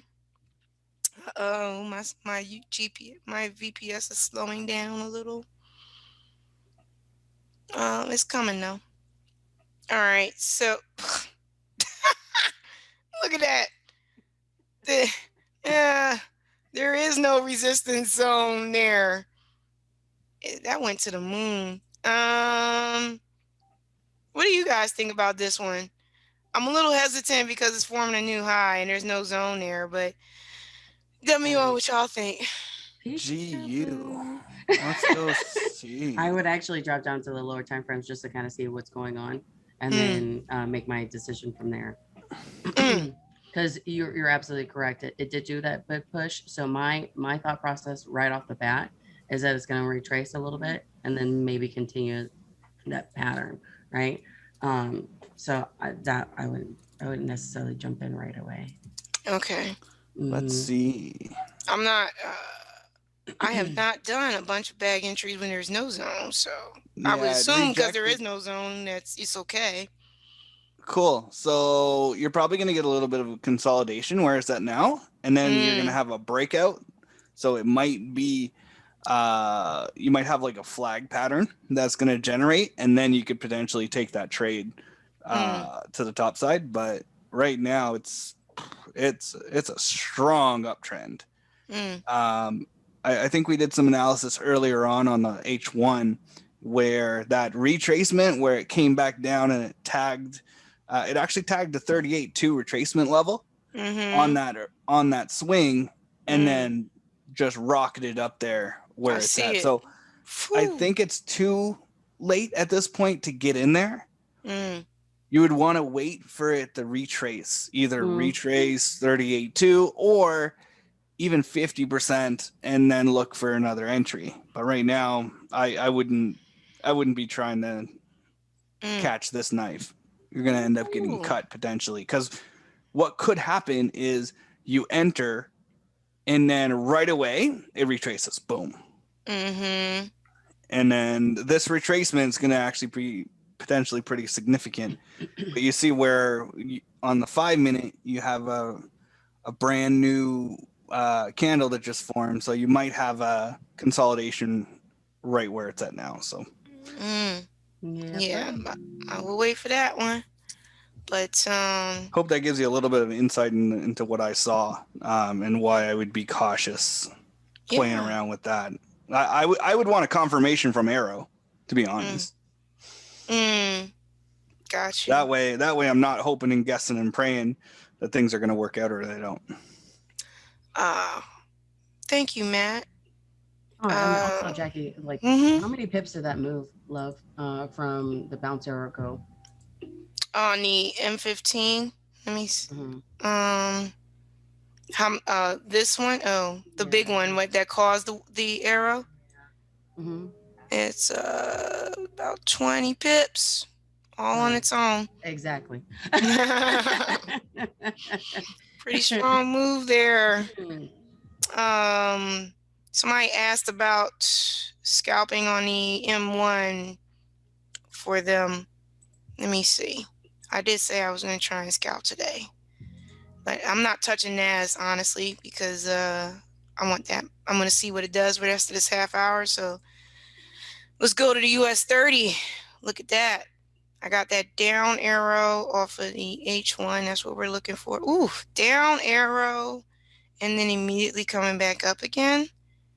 That's interesting. I wonder if that's going to now form a support zone. But let me go on down to this little M5. We might get an up arrow on there. That's okay. But let's go down to the M1. All right. So on the M1, I'm going off of the trend of the time frame. All right. So we're on a downtrend on the M1. All right. Just so you zoom all the way out so you make sure. So you want to make sure that you're following AIRO's trend. Always. I'm a trend trader. I always follow the trend, follow the money. All right. So once you follow the trend, you know you're looking for down. What I have on my RSI is when that thing comes back down to the 40 level, then I'm selling. I'm selling for 10 pips or down to the 30, whichever one comes first. Since I'm on US 30, typically the 10 pips is coming first. And you get in it and you get out quick. Okay. On my last call last week, we did a US 30. That trade lasted literally 4 seconds and actually caught more than 10 pips. 4-second trade, in and out. Anybody that was on that call last week, they can put that in the chat. That trade went so fast, they had to blink and then it was gone. You know, so I would say that's how I trade on the RS, utilizing the RSI. You always got to follow the trend of AIRO, because AIRO's support zones, the zones that AIRO generates, is what makes your life easier. Exactly. Okay. You know, so instead of me, again, I know I mentioned this earlier, I am a lazy trader. Okay. I use artificial intelligence all the time. Why? Because I don't really want to have to think too much. I just want to make my money and go. That hurts the brain. Yes, hurts. So utilize AIRO and all of its features to make it trading easier for you. The one thing I don't like about this strategy is I do have to sit at a chart and do it, which is why I don't use it often. Okay. But since we on this call today, I'm just telling y'all, I have my levels. 70, 30 is your standard RSI levels, right? Off a 14 period. All right. I put 60, 40 in there because I was doing something else. And I'm putting those levels in here because I saw something with them. All right. 60 and above, if it's an uptrend, look for buys. Same thing. 10 pip and dip or go to the 70, whichever comes first. US 30, again, 4 seconds. You tell me. It's done. Then on a downtrend, like is what I'm on, 40 and below, sell. 10 pip and dip. That's all you looking for. I'm doing that on US 30 because I can catch those 10 bips in a couple of seconds and I'm out. And just do it again. I don't hold on US 30, by the way. I don't hold. If you try and hold off of this low level, this low time frame, you're going to have your feelings hurt. All right? Because it can move 50 to 100 pips, maybe even 200 pips, all within the span of a minute. And if you're on the wrong side of that, you're going to be crying. That drawdown, yeah, you can cry about. Okay? So that's why I'm just telling y'all, be very, very careful. The same logic can apply to NASDAQ or even gold. You just have to be careful and manage your risk. All right? But AIRO is going to be your key. So you don't draw your support zones. Utilize what AIRO is giving you. And then do your scalp. All right. And I'm doing this off an M1. I'm sure it can work on any other time frame, but I've had majority access on the M1. Hopefully that answered that question. Anybody have any thoughts? Well, that was beautifully said. I once again, even when it comes to drawdown on even the indices, if you're over leveraging yourself, that cry is going to turn into a whale. Seriously. So manage your risk properly, people, please. So important. It's so important. But I love everything you said. Like everything was just beautiful. I have no thoughts because that's exactly how I would have like literally shared all the information you shared. I'm like, yep. Finish your sentence. Oh, yeah, I appreciate it. Beautiful. Somebody said that pound yen did the Asian session breakout. That's nice. And I'm not trying to be facetious when I say that. I have not been able to trade the Asian session strategy, honestly. So I'm very curious as to how many people are actually utilizing that strategy. I know it works because I've seen it. I've gone through and drew the trend lines and stuff like that to see and measure according to what Nate says. It's just that every time it never happens when I'm awake. So let's see here. Somebody says Ethereum M15 bounce. All right. Who else is trading Ethereum? Does anybody else trade the crypto? Not well. I trade crypto. I got a little bit of XRP, but nothing. And crypto just did a liquidation sale. Huge. Bitcoin, Ripple, and Ethereum both were like, all of them. And melts and go and keep going. It was like a yoga session for the wealthy. And keep falling and breathe, yes, and keep going. David says he's up. David says he's up in Ethereum. That's what I'm talking about. Oh, you know what? So my question is, I personally don't trade the crypto like that. I think I've only taken 3 live Bitcoin trades. So this is new for me. I'm very curious as to what are you guys' take profits and stop losses with crypto. I'm very curious. or are you just going by what looks good? I'm just curious. I'm not being facetious. That's why I'm a little salty that my AIRO is locked up because my AIRO is the sauce. So I literally take it to the zone. It's zones. It's zones for me as well. Yeah, I don't really calculate. I'm like, what's the next zone? I don't even worry about calculating it. I do ultra conservative lot sizes. You have to.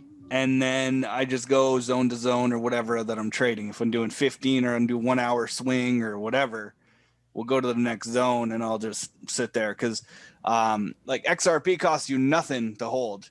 Nothing. Literally. Like your swap fees for like, I don't know, I've got a trade that I've been in for like 2 weeks. And it cost me like $1. That's what I'm talking Oh, about. that's nice. Yeah, it's nothing. So you don't really close them out like that. For CAD yen, guys, some people were talking about CAD yen. I'm still in it. I did my analysis. I was happy with the trade setup. So I'm just taking it 83.6 or whatever. And we got an up arrow on the M15 too, Matt, for CAD yen. So yeah, okay, we got some gas there. There we go, some momentum going. Cool. Yeah, but I do need to step away for a bit. I will be back in a bit, okay? Just so if you call it not here, I didn't pass it. Got you. Thank you, Matt. All right, be back in a bit. On the Ethereum M15 trade, looks like it's against the trend. I wouldn't even be looking at it. So if you caught those pips on you, that's what's up. I'm glad. I'm not a counter trend trader. I think I keep saying that. I say it for good reason. I'm not good at it. But if you're good at it, more power to you. And that's what's up. I celebrate all wins. You said on CAD yen, we got that. Oh, I didn't get it because I'm on the H1 on there. I was looking at that mess. By the way, y'all, even though I'm cool with drawdown, like if it goes into drawdown, I'm cool. It don't mean I like drawdown. I just wanted to make sure I make that comment. I just want to make sure I make that comment. I don't like seeing drawdown. I mean, if I got it, okay, but I don't like it. Okay, right. You know what? This up arrow on the M15, I don't really like it. Only because we have this down arrow cutting between this bounce off of the zone. You see, I don't like that. I mean, so the up arrow could be great and it's just signifying we got momentum and it's cool in our favor, but I wouldn't necessarily be looking at that as a valid bag entry because of this arrow in between it, the candles in that zone, the bounce from the zone. Just wanted to throw that out there. Let's see. So that was CAD yen. I'm going to check the Q&A. What Jalan is asking, with that W that formed, would that have been my entry point? On what pair, Jalan? Let us know. Carrie, can I please show you how to delete the fib? Sure. Easiest way to do it, instead of me going to, I'm just going to go to any place really quickly that I have a fib on. Instead of me just going and searching for the dots to double click on, just right click in your chart and go to object list, and you should see Fibo. Oh, somebody's getting ready to yell at me with an alert. EA, gold buy and EA sell. Okay. Check mark your fib and then hit delete, and then it's gone, and you hit close off your chart. There you go. M5 gold buy, I think, and it's right into the zone. Okay. No. And EA, was it EA? I think. Yeah. Down into the zone. No. What was that? Somebody about to say something? No, I was gonna ask, Jackie, when you were talking about the fib, did you show how you can double click on the red line and hit delete? Yeah, I didn't go for the this thing here. I didn't double click on it, but I showed how to do the object list thing. But yeah. Here it is. Like, I mean, if you're in a time crunch, that's, for me, it's like the dotted red line and boom, delete. This, you gotta find your fib. When I find my fib and I zoom out, right, the dotted red line is what she's talking about. This right here, double clicking on it and then right clicking. That's one way too, and then hit delete. There you go. That's what she was talking about. Find the dotted line, double click on it, and then hit delete. So yes, multiple ways. And what's in the chat? Somebody say anything in the chat? No? Okay. Jelana is saying US 30 off of the M1. There was a W. Would that have been my entry point? I'm not good at trading M's and W's, so I'm going to let somebody else speak on that. That is not my forte.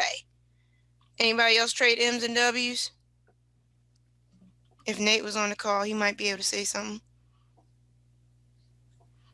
So I do at times, especially if I see it bounce off a support or resistance zone. But once again, I mean, the higher probability of win ratio comes from the bounce arrow go, the number one strategy. So if I do trade M's or I do trade W's, I'm not as confident in holding a trade for super long unless I see momentum. I would say too, I'm gonna just throw on there. I believe, and correct me if I'm wrong, y'all, but Nate has mentioned in his video is when you're in a downtrend, you do not trade W's off of a downtrend. You trade M's. You trade W's off of a uptrend. So I believe I distinctly remember that part of the video. Sometimes things stick with me. That stuck with me.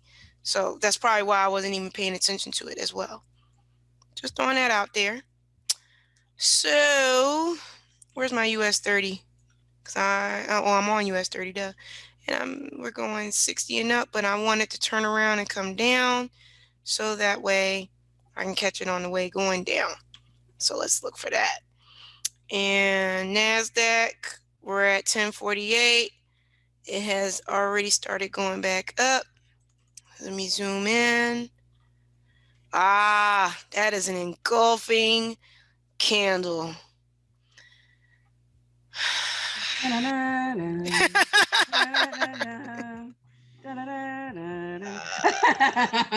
Oh, you know what? I'm going to throw a pawn out there.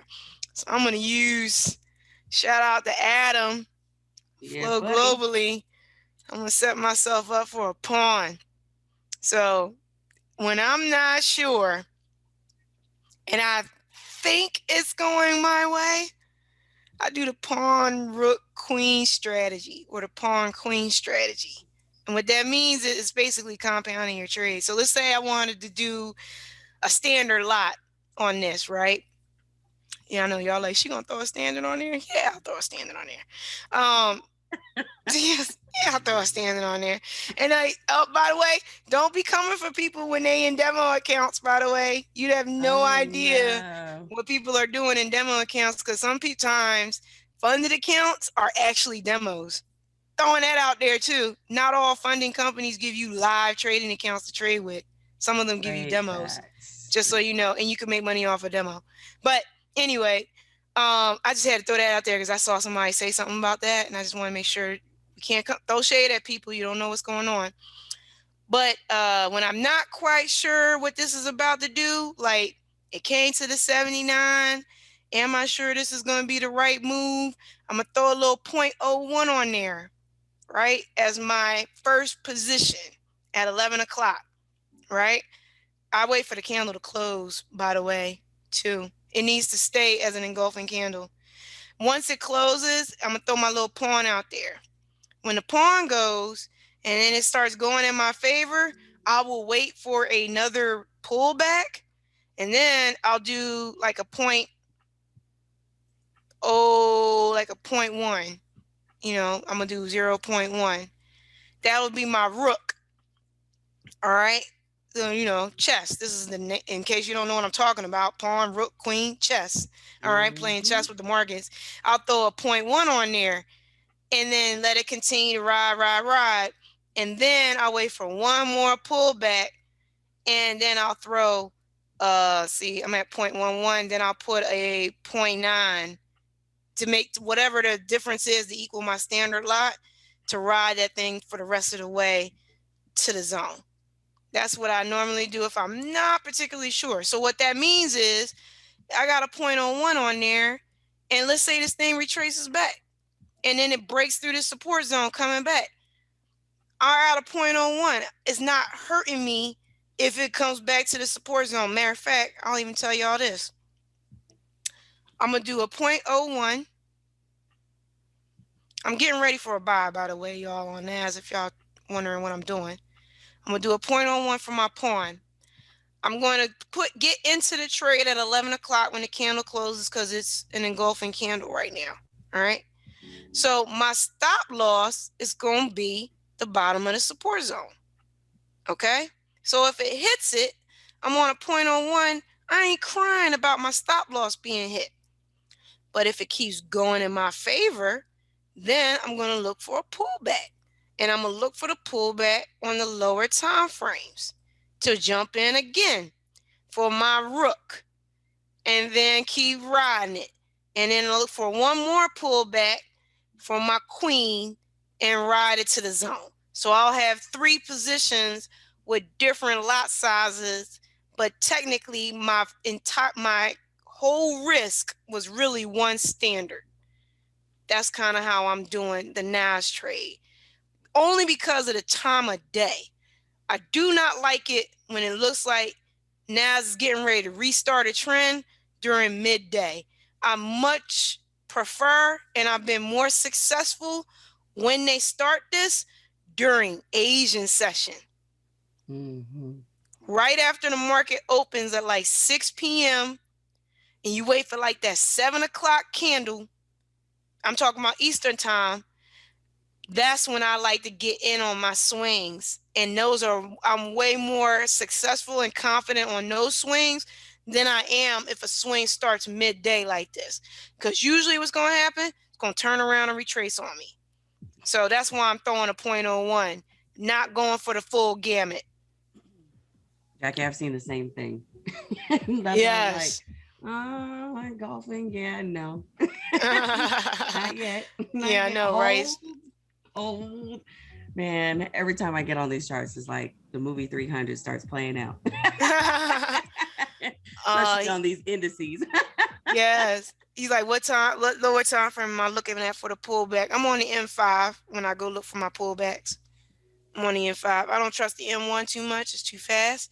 Mm-hmm. And sometimes things don't last on the M1. I'll look for a bag entry alert off of the M5 going in the direction of up because I'm on an uptrend.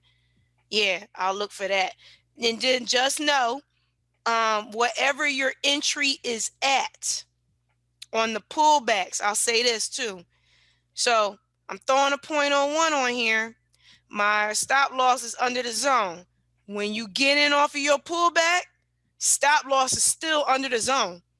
So make sure when you compound in your trades, when you get started with this, make sure you have your one entire lot size that you're willing to risk, right? Make sure that is what you're gonna. So I'm gonna just say this for example. Okay. Let's say at the end in 5 minutes, let's say prices ended right here, 13, 104, 105, right?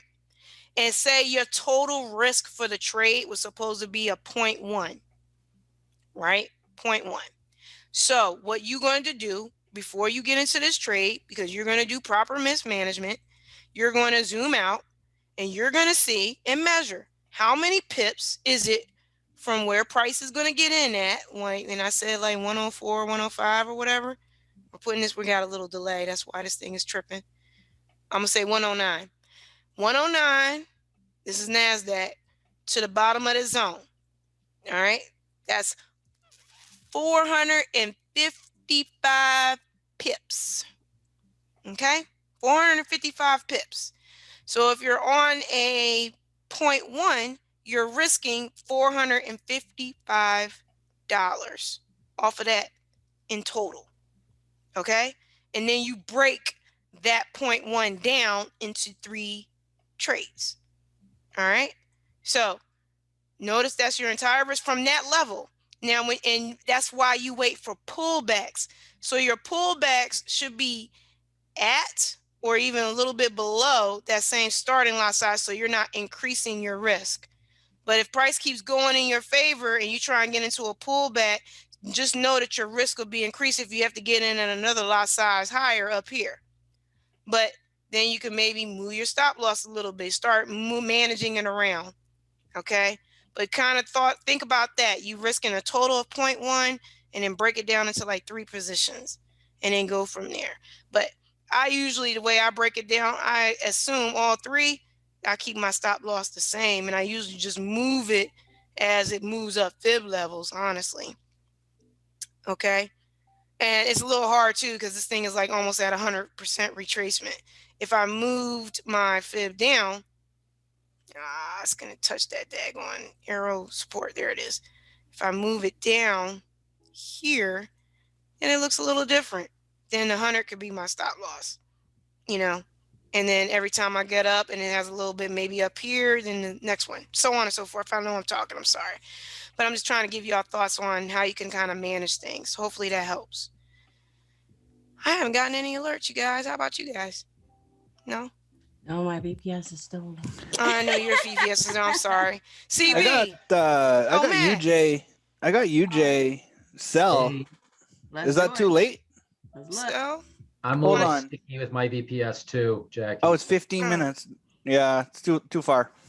oh, well, this is the next, it's about to give you, I zoomed out, I think. Let me look out.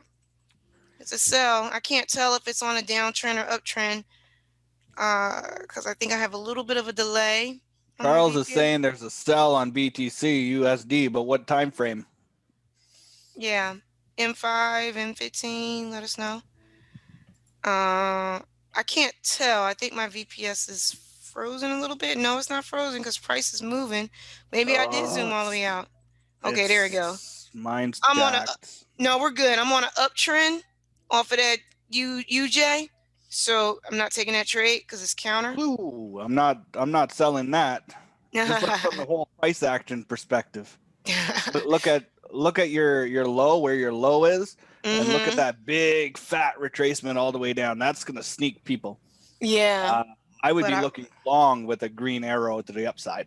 But you know what I am gonna do? But even, what are you looking at? I am gonna draw this fib on here. Off of the M15. Let's do this strategy 8 thing. That's on UJ? Yeah. Yeah. Okay. Look at that. It's touched the 62. We could look for that buy. Let's see what the candle formation might happen here. Let's see. And it's engulfing on this next one. Let it close out at 11 o'clock. Nope, never mind. It's playing around. See that? I thought it was going to be able to trick you and get you in on a candlestick formation. Just going to have to wait. But it would be nice if UJ comes down and touches that support and then turn around and go back up again. So that'd be cool. Jackie, I'm going to interject my thoughts on something because I was a little bit bothered about the sell on Bitcoin. Okay. I'm sorry. Go ahead. Yeah. No, because I trade Bit and I'm looking at it.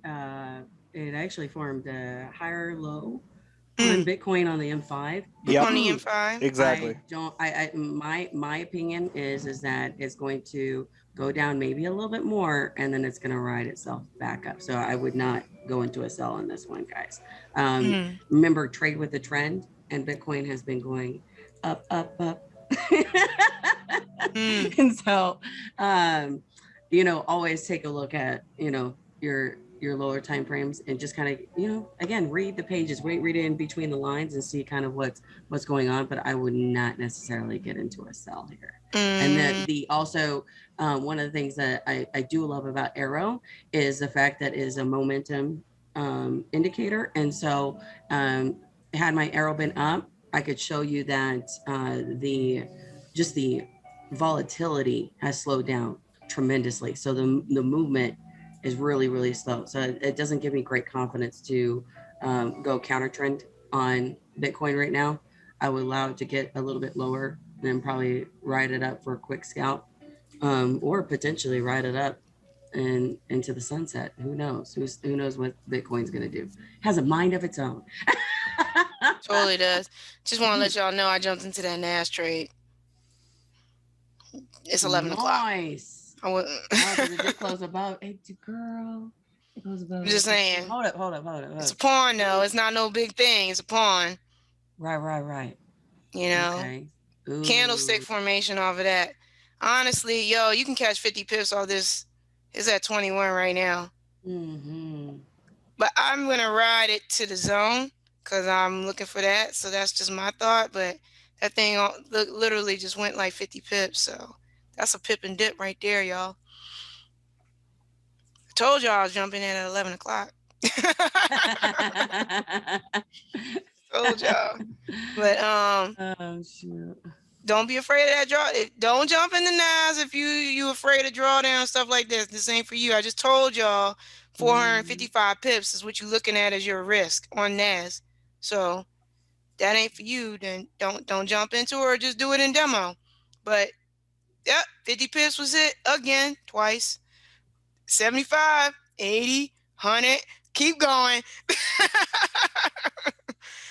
Keep going. Now, pipping and dipping could be happening right here, y'all. Pipping and dipping if you want. Or you can hold it, whatever you're going to do. I personally am holding. But we'll see. I don't like the time of day either, though. So we'll see what happens. That's 130 pips right there. CAD JPY who? Right? Come on, Jackie. Oh gosh, that's funny. Sorry. Everybody know I don't dig these currency. Everybody know I don't dig the currency pairs like that. I'm only trading currency pairs because I'm on with y'all. But let that move go. Let the pawn do its thing. Remember, I don't trust that move. That's a beautiful scout move, right? If you were looking for it off the candlestick formation and you want to jump in, take that move and go. You know? 300 pips and on its way. And see what happened. Anybody could be pipping and dipping and eating off of that the whole time. And literally, this is 3 minutes, y'all. 3 minutes, 200 pips. Come on. This is why I love these indices, y'all. If you're not familiar with this indices, don't be staying in this trade. Go in the demo. That's right. Go in the demo. That's right. All right. Just go in the demo. All right. So somebody mentioned USD CAD for a sell. We can look at it. Let me see. I don't have USD CAD typically on my chart. US 30 gave me a buy. Yes. I was looking for it to buy and then for it to turn around and come back down again.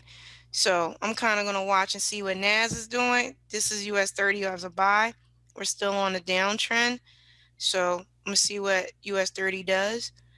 Whew, look at the takeoff on NAS. Look at the takeoff. God, I love these indices. Let's see. What was I saying? Oh, USD CAD. Let's check out USD CAD, y'all. Do I not have this on my? Yes, I do. There we go. USD CAD. You said down arrow alert is what was said off of the H1. So let's take a look. CB, you've been quiet. CB, you all right? I know you say your VPS is froze, but you... I was just bragging to one of the people I work with that I just caught 300 pips and dip with your NASDAQ call there. Thank you. Well, now. Those are my girls, man. I'm telling you. I'm just sitting back and watching. Guess what? And I'm going to jump back in here, I think. That was off of a candlestick formation. You know? No, and I tell you, I'm good at engulfing candles and the railway. I like that engulfing candle. Holy Those cow. are mine. Anything else, if you try and throw a doji and a shooting star in this mess? I've heard you call out engulfing candles before, and I chickened out. This time I jumped in with you. There you go. See? Look at that. Look at that. Expounding our knowledge base as we're on these calls. Just always growing and learning new things. See, this is why USD CAD is not on my radar. First of all, you're right. It was a down arrow alert, and it went directly into this support zone. And then this next hour candle has not broken that support zone. I wouldn't even be in this trade, not at all. Because that zone is in my way. And here's the thing. So, by the way, that you see how fast that push NAS did? It was like 400 pips, and now it retraced back down again. So I'm not worried about it, but if it comes down, hit my stop loss, I'm not mad because this is something else. But I'm trying to hold it to the zone. What I was saying was this H1 down arrow alert on USD CAD. Yes, it's following the trend. However, it's directly into the zone. And then look at the next candle, it's turning bullish. I would not get into this because that zone is in my way. Remember, you still want to count the pips to the zone like Nate teaches. All right. That zone has to be gone or it has to be broken before I even think about getting into it. And here's the thing. H1 is not going to give you that information. You see the zone is in your way and you need for it to be broken, then you need to come down to the lower time frames. Come down to the M15 and see when the M15 is going to break the zone. Okay, so I'm going to go back again. Let's do this one more time. All right. Down arrow alert occurred. The 200 EMA is here. The arrow MA is underneath of it. Fine. You need this support zone to be broken in order for it to what? Continue on its downtrend, right? So let's mark off this zone. Take my little horizontal line. Let me zoom out. And I'm going to mark off the bottom of this zone. Okay? Right there. Bottom of that zone is right there. So now I'm going to come down to the M15. And where is that zone at? Where is the bottom of this zone? Let me zoom out. It's at the bottom of the M15 zone as well. All right, come down to the M5. What I'm doing is I'm trying to see what time frame is going to tell me when that zone has been broken completely. I'm on the M5 right now, and that zone is not even on here. And I got 2 supports in my way. You know, so it's going to be a while before it even gets there. All right, so that's another reason why I would not get in. You need to wait until, so it's similar to a peekaboo, you know what I mean? But in this instance, you see it right there. The zone is in your way. So the only way for you to get in would not be off of the H1. You need to come down to a lower time frame and see when that zone gets broken. All right. I'm not saying take the bag entry alert off of the lower time frame to break the zone. I'm saying wait until the zone is broken, then see if you can get in an entry off of what? A smaller time frame zone bag entry alert, or candlestick formation, or whatever knowledge you have. But those are ways to see an arrow alert that would be a bag had that zone not be there, and try and make it a bag and make it a trade. All right. And I'm not saying like make it like forcing it, because you're technically not forcing it. You're just watching to see what price does. That's all. So hopefully that helped on that USD CAD one. What's in the chat? Anybody talking in the chat? What's in the Q&A? Let's see. So when I put my cursor on a candle and hover, sometimes it won't show the high, low, close. Is there another way? If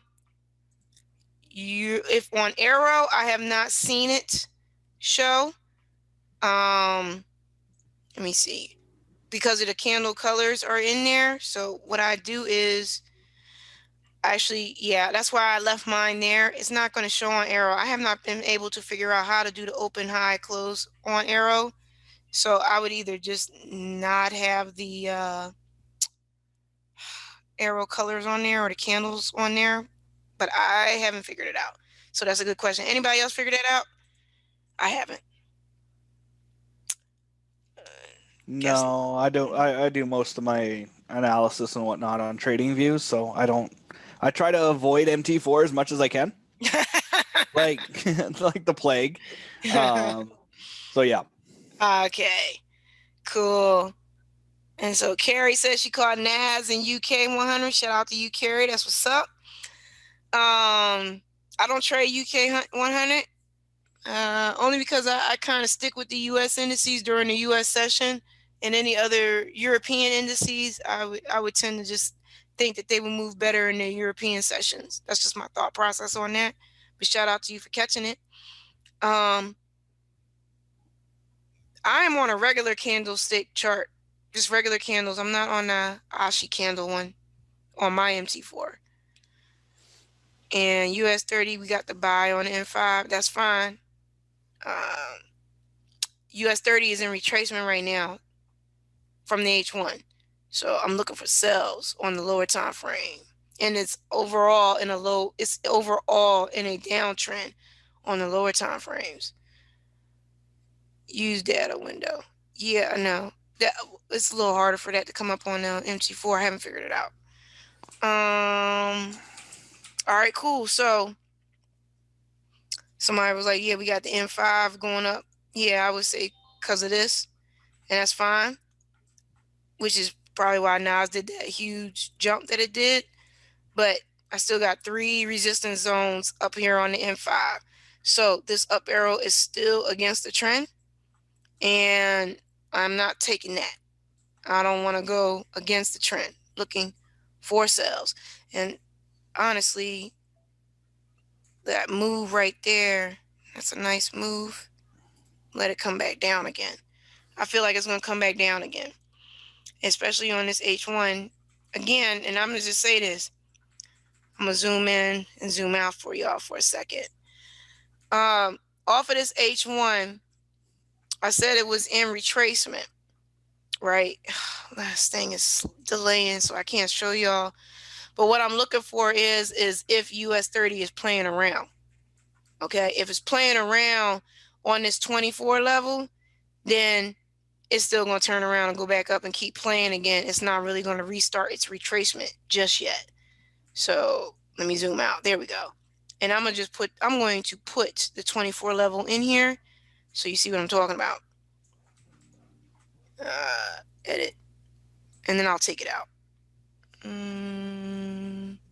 Where's my... It's delayed. Give me this. Highlight. Edit. All right. Fib level. I'm going to add 24 in here. 0.24. And 24. All right. Okay. Boom.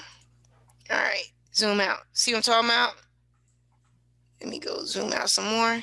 All right. See how prices came down? Play, play, play. Resistance. Play, play, play. Resistance. Play, play, play. Resistance. Play, play, play.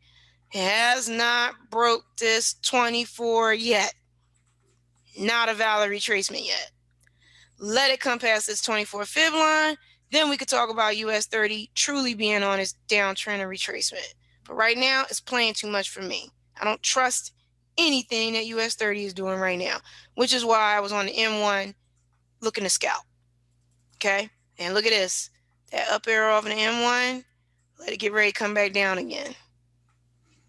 And look at my RSIs at 52 coming down. Come on down. NAS is coming down too, so that's nice too. I'm going to look at NAS, see what it's doing. Who's this yelling at me at 11:15? Cabbage. Okay, Cab wants to do another sell again, like it want to break down. Okay. We're already in CAD JPY, so we'll see what happens there.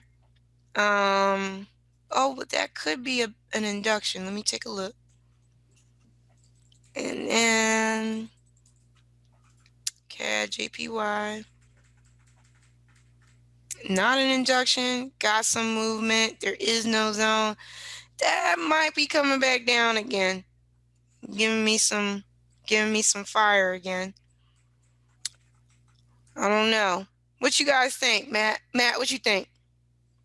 You still cool with CAD yen?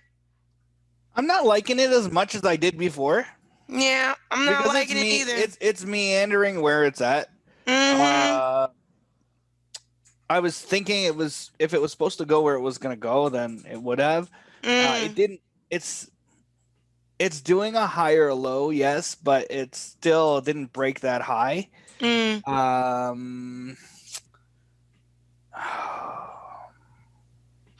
Just have problems with it. I'm thinking I don't like it. I'm thinking I don't like it. And then like I don't like it. I didn't like that it went down so low. Mm. That was kind of like a red flag for me. The picture was good at the time, and then but let me see. I think I'm gonna hop out of this at 10 pips. I don't think I like that no more. 10 pips down, or 10 pips down. I'd rather take a 10 pip than a 40 pip, and then come back up. Because there'll be more opportunities. Just yeah, I'm not liking it. What you think, Mo? To be honest with you, I was just about to like close out of my position. Oh, okay. Yeah. Well, I'll tell you what. I'm gonna come out of that. There. Yeah, I think 10 pips on that one. Good assumption. And then, well, the NASDAQ went like 400 pips, so I feel like I kind of redeemed myself. At least with the CAD yen, which is why I'm trading currency pairs only with you guys. NAS redeemed itself on that one, so we'll be cool with that.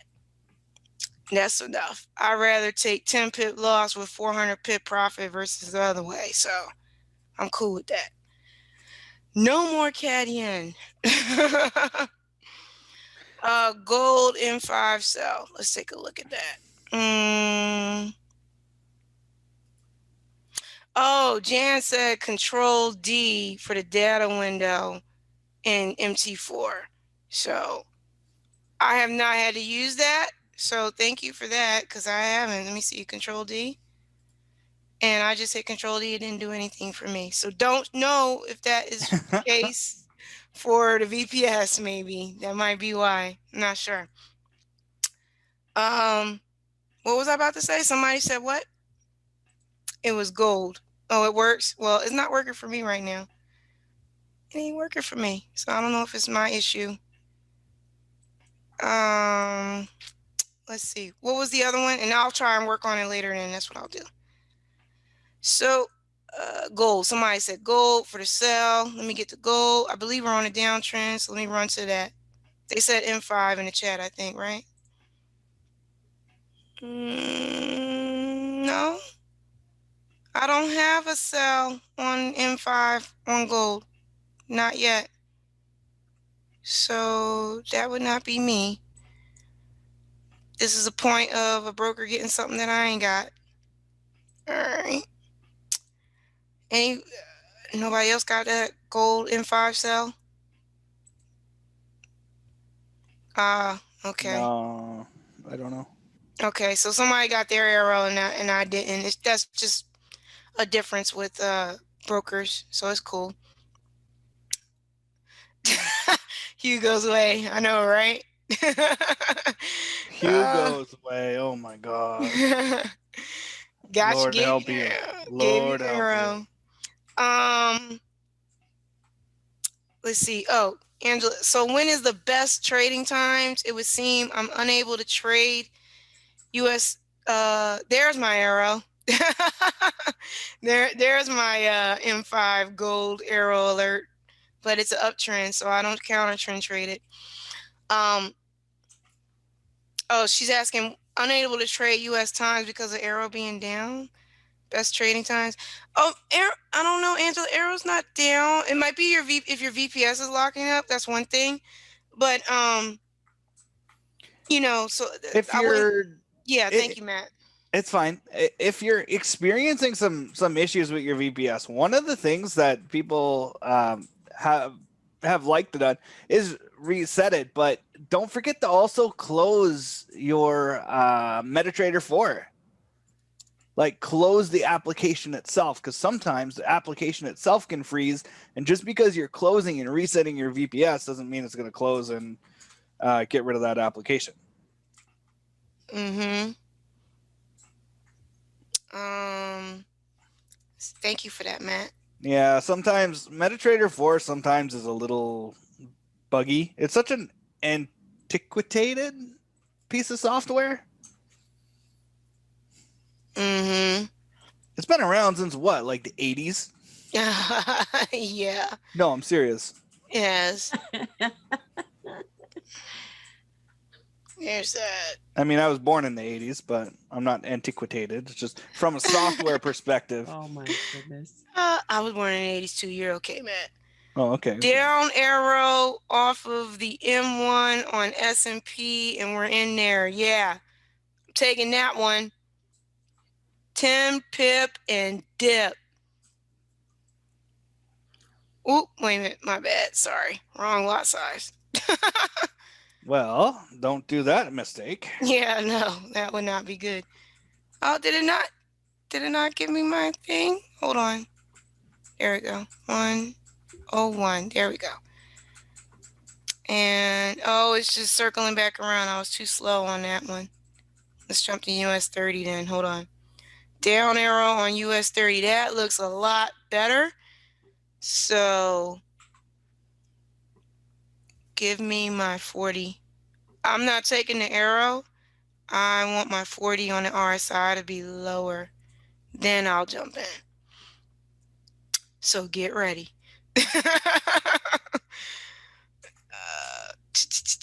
It's playing around. And let me see. We're still on a downtrend. Yep, still on a downtrend. Playing around on that 45. See, this is why I did not get in directly on that arrow. Playing around too much. Patience is a virtue. That is so true.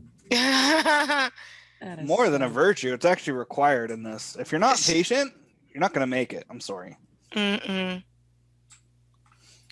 If you're antsy and you're getting on every potential trade setup and you're not looking at the good, high quality trade setups, that's going to hurt you in the long run.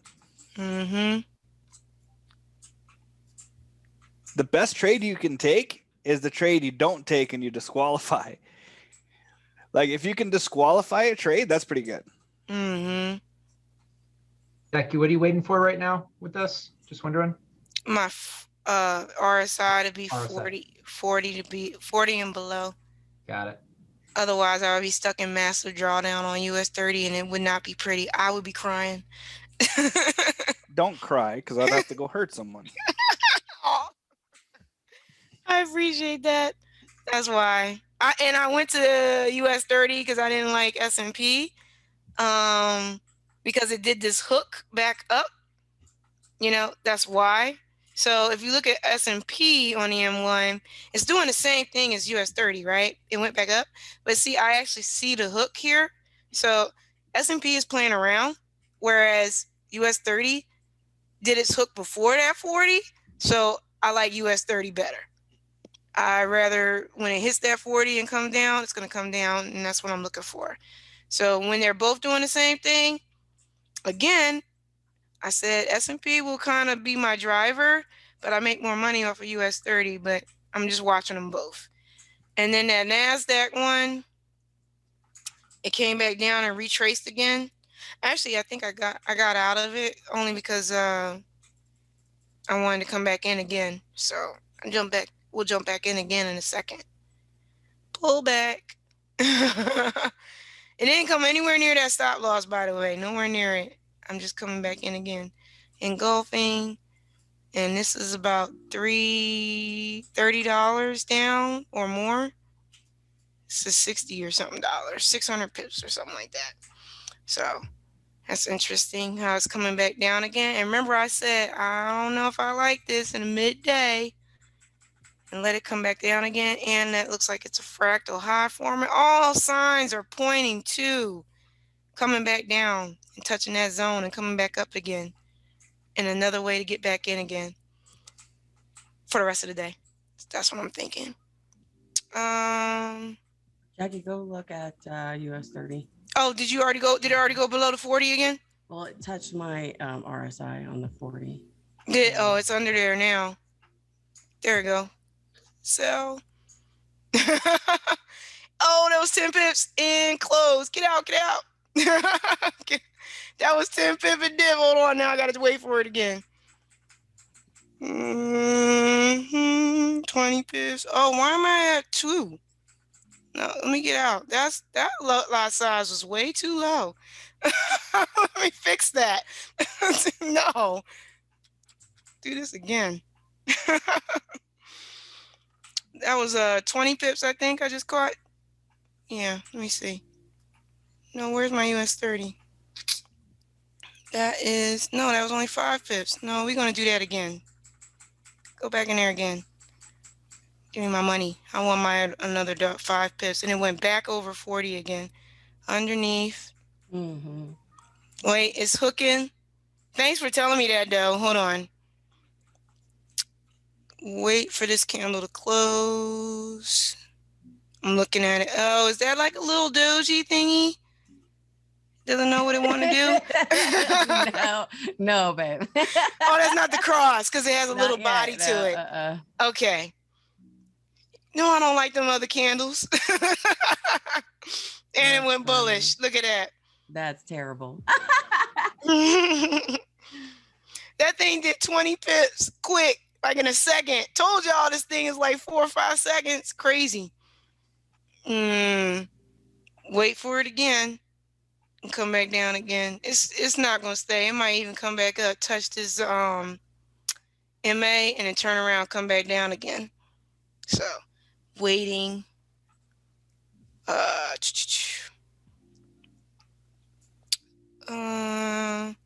I caught 5 out of that. So I don't know who caught 10 or who caught 20. It did go 20 is from what I saw. But I at least caught 5 off of that. I wasn't fast. You caught 8? Okay. I wasn't fast enough. I messed it up. But that's what's up. Well, shoot, that almost erased that Cadian trade. G-Odd looks to be forming an M. Okay. On what time frame, Lydia? Sorry. Let me know what time frame. And then how do you close MetaTrader 4 then? I'm not going to close it here because I'm trading, but right here, I don't know if you can see it in the top right-hand corner, the red X that is next to this blue, that is how you close your MT4 if you want to close the platform as a whole. Okay. So, hey, a second US 30 down arrow. That's okay. Wait for it to get under this 40. Then I'll jump in again. Get under there. It hit 39, but it's playing. It so sure is, because it's like, you know what I'm about to do. So I don't even want to do it yet. Not at all. And by the way, this is scalping, people, and you're watching the chart. So if you went, and this is off of the M1, if you went solely based off of AIRO alerts off the M1, you might be in some drawdown. That's why I don't do that. I see the AIRO alert, and I'm like, all right, cool. Wait for it to get under the 40. Excuse me. And then we might be all right. So it's a waiting game. But on a higher time frame, I'll take an AIRO alert and walk away and go about my business.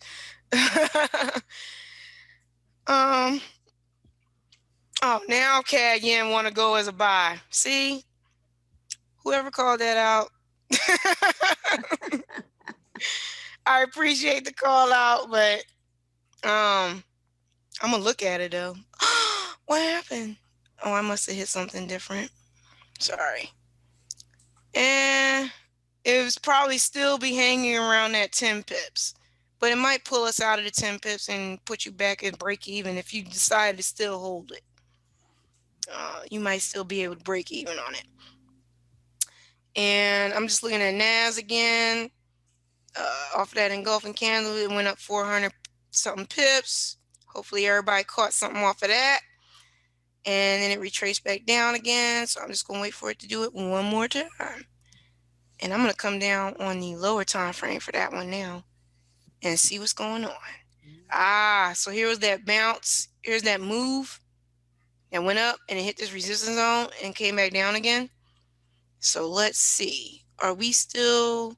we're still overall down.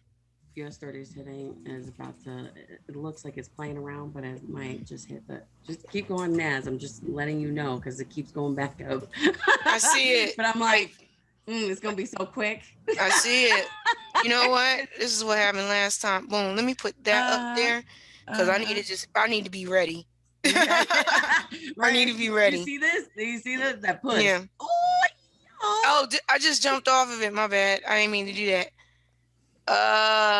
It's pushing down. Come on, give me more of a push. I need you to go down to the ends of the earth. Mm-hmm. Oh, there it is. 39. There. Go.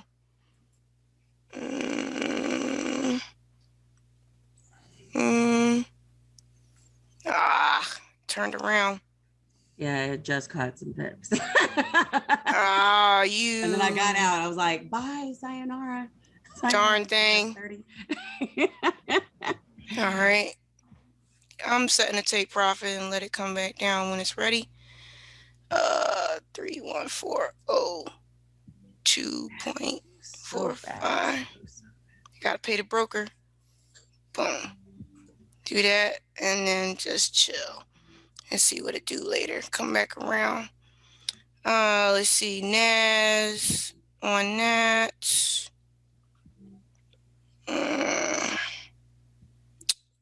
What is NAS doing?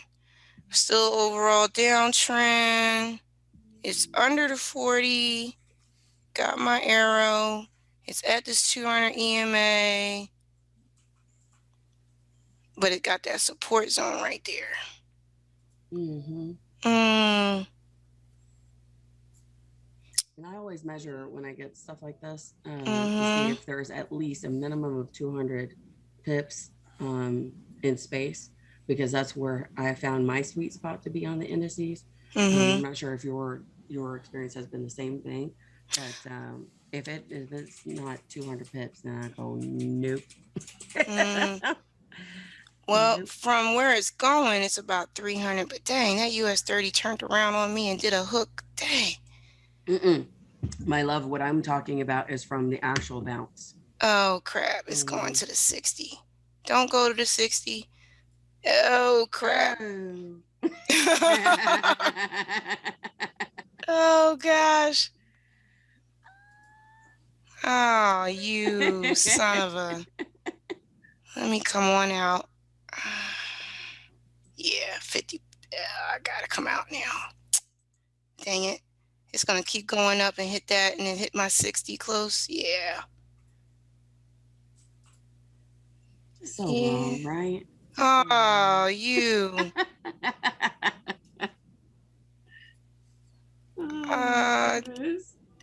Yeah, it's gonna hit that. I get out at 60 level. That move. It was, and that was an interesting move, and it turned bullish. All right, there go my 60. Dang it, now I gotta make that back up again. It's not always gonna work out, right? No, it's not always gonna work out. Even the great Jackie. It what it does is it fakes out because most people know that the indices, when you start seeing that, it should have like kind of crashed down a little bit more, right? So guarantee you the orders started building up on the sell side, and the likelihood of it coming down, unlikely, at least for a minute here. I would be shocked. I would be shocked if it like came smashing down, because that was like a straight up fake out. Like, That's and it cool. might continue to go up. Yeah, well, it's 11:30. I'll wait. Make that back up and again on the swing. I'm mad. I don't like to lose. Girl, you and me both. Well, anyway, I guess, and no one else has any other alerts or anything like that. Nothing. All right. I don't know. Like, well, it's 11:30. If we ain't got nothing else, oh, I'm sorry. Lydia called out the M15. 200 pips on what time frame for NAS? I'm not sure what you're talking about. So the M5 is what I've been really keeping my eyes out on. And so that's the reason why when I get that bounce arrow go, if the next zone is not at least 200 pips away on NAS, US 30 or S&P, I don't really take it. Because I've actually seen stuff like what we just seen now, where if the zone is too close, it'll reverse, so I just no, it doesn't make me feel comforted, even if it is a true bounce, right? It's just like the G pairs and E pairs. You talking about NAS? Because I was like on US 30, I didn't have no zone. It was like I got plenty of room. That thing just decided to be mean to me today. Right. Right. And then no. What I'm saying is he was talking about how many pips to the zone. That's okay. That's okay, the only I got I was you. Referring to, yeah. Gotcha. How I actually measure that. So. Oh, I see. And the funny thing is that might actually it'll be interesting to see how this plays out. And this is what I was talking to Matt about. That could actually be the new support level that we just seen, right there. This right here, yeah. And then start playing around. Support and then start heading up. So look for that too, because that could have been, hey. Yes. Went down. Yeah, absolutely. Let me see. Lydia said, G odd on M15 on the let me see here. G odd M15 forming an M. Looks like it. Looks like it. Doesn't it have to break the neck here in order for, again, I'm not an M's and W's person, so somebody else could answer that one. But my understanding of the video, and I'm going off of my recollection, is doesn't it have to break somewhere around here for it to be valid? I mean, to get into the trade? That would be, I can't remember though. I'm not an M's and W's person. That's another bounce arrow go setup. You know what I'm saying? It's on a downtrend. Once we get the downward arrow, it's very well possible to take that for 20 pips. Excellent. There you go. Oh yeah, absolutely. That would be nice. Because you're on because you're on M15. I thought you were on a lower time frame. I was just about to say, don't take it for 20, only take it for 5 to 10. Yeah. Like if you're on a lower time frame, like but you're on M15, so right. Yeah, that definitely would be a bounce arrow go if we get the down arrow. Exactly.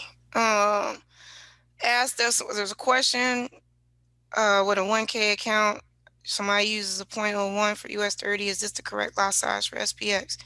I can't really, I would say whatever you're comfortable with risking, but if you're doing like a 0.01 on US 30, I think what I normally do on S&P is I do like maybe a 0.04 or something like that, because US 30 is like a lot faster than S&P to go for 10 pips, like we clearly saw. But I can't necessarily, I'm not trying to get like financial advice or anything, but yeah, I would say probably like a 0.01 or 0.02. But I would try it out and make sure that you're cool with the drawdown that could happen on that, just to be on the safe side. So hopefully that answered that question. And would strategy 9 for GJ on the M15 be valid? Well, let's look at GJ on the M15. Strat 9. Well, Bitcoin has a sell. Bitcoin has a sell. Weren't we on a downtrend on the sell on Bitcoin?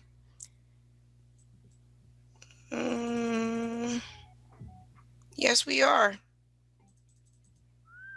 And that is a bounce arrow go.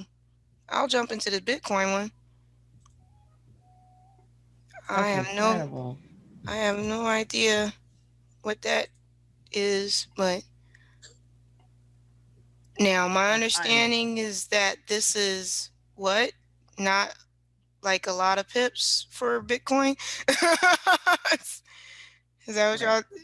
Okay. And then, oh wait, dang it, it's right there on that zone. Crap. That is when peekaboo should happen. Man. I was just about to like actually point something out to you, my love, just because I do trade crypto. And one of the things that you did so beautifully well was drawing the fib. I would not have gotten into a sell until it broke that 36, 30, 38. Yeah. That's just me, you know. This is not my day, apparently, because I'm forgetting stuff. Girl, no.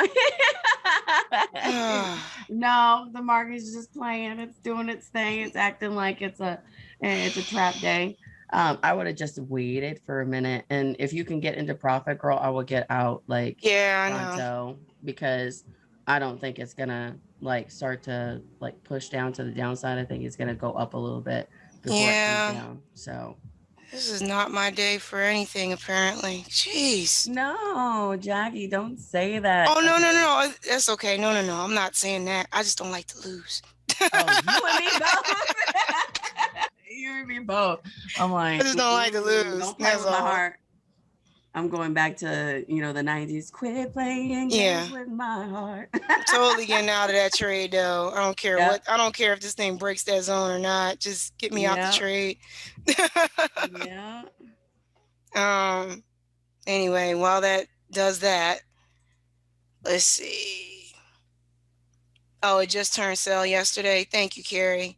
Yeah, it was a buy for a while. Like, people hit strong on that. Want to make sure. Really on the Bitcoin, if you guys have been following the news, like some big wigs are getting in there, and companies are getting in there and throwing money in there, and then we as retail traders are getting in and like, oh my gosh, I'm gonna ride it to the moon, and immediately they go and liquidate everything that they just put into the market, right? Mm-hmm. Yeah, pretty much. And then they'll go in and buy once everyone gets scared, and they'll make a fortune. They'll make a fortune. Exactly. And then they'll ride it up a little bit, and then all of a sudden they'll sell $1 billion worth of Bitcoin and tank the market again. Wait maybe a couple days. Everyone's going to sell because they're all scared, and then they're going to buy again and send it through the roof. And that's the cycle that's going to happen. Yep. Somebody's asking about the VPSs. I believe that they're going to start working on the new ones starting today. Was the understanding, was the last announcement that went out. So anybody coming in new, today would be the beginning of that, to work through that backlog and get it out to you. Yay, I'm out the trade with even a little bit of profit. Woohoo. And then it decides to make its massive move down. Look at that. That's fine with me. Now y'all can go ahead and jump in if you want to, but I'm not. See, that's why I said if it broke the 38, right? That would have been a great move. That's literally my fourth Bitcoin trade that I've ever taken. 4. I'm counting. Less than one hand. Less than one hand. I want to make sure I'm clear on the pip. I'm reading the Q&A. I want to make sure I'm clear on pips counting for NAS 100. I was thinking I was catching 30 pips, 300, but my FX books is showing a lot lower, and I'm trying to catch 10K on NAS using a bag strategy, which is very accurate. I would say on indices or dollar movements, think of it in dollar movements. A $10 movement is 100 pips. So a $1 movement is 10 pips. So Carrie, if you look at your FX book, see if that correlates to what I just said there. Okay. And let me know. And yeah, kind of like, yeah, pretty much, Carrie. Kind of like Bitcoin. And they were asking about how do you count pips on crypto. My understanding is whatever the AIRO pips say, like you got to move the decimal is what my understanding was. So if it said like 1,000 pips on AIRO for like any of the cryptos, didn't that mean like it was 100 pips? Is that correct, you guys? It's different between Bitcoin and like Ethereum as an example. I think it's like 3 decimal places for Bitcoin and 2 decimal places for Ethereum, I believe. But it gets really confusing really fast because XRP has a different value and Bitcoin definitely does because it's up in the tens of thousands of dollars. So, yeah, I can't do it off the top of my head. I'm sorry. Okay, it's all right, but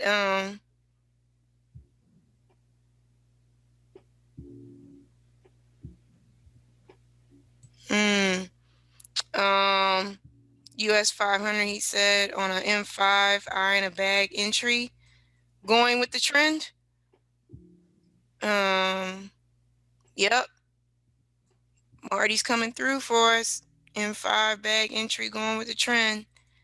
I will look for that for sure. We got plenty of time to the end of the money zone too, so yay. All right, so cool. And then Carrie, it made you close out a profit. She said she had a Bitcoin trade, and then it said it had divergence. It said market was too volatile, and it closed you out of profit.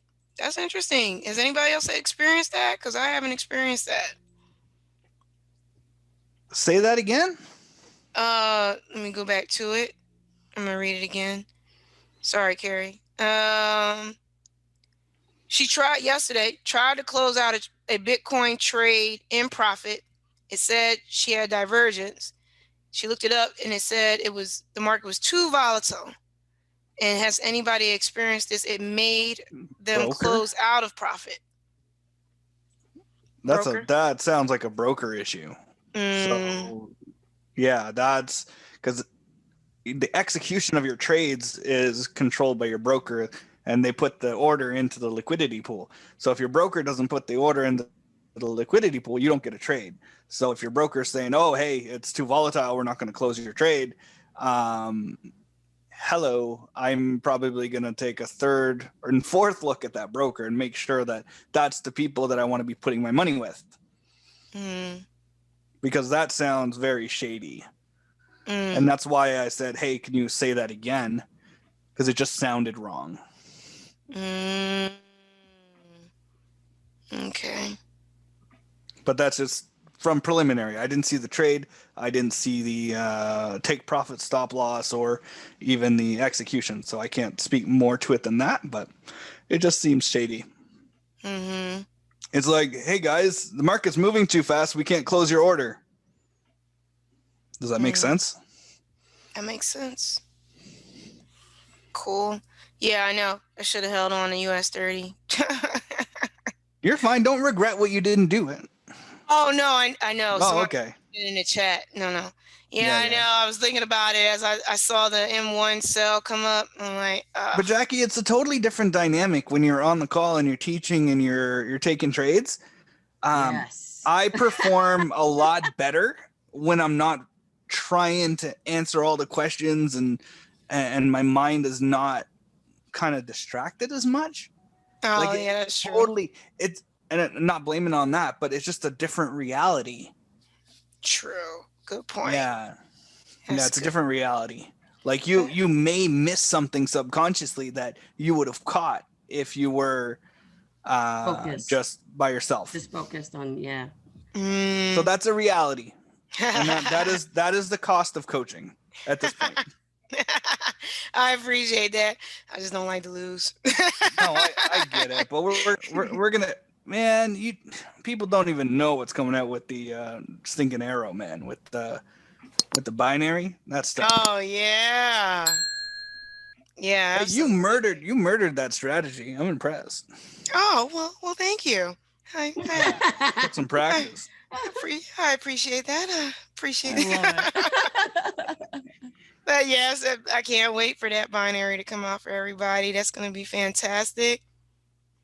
I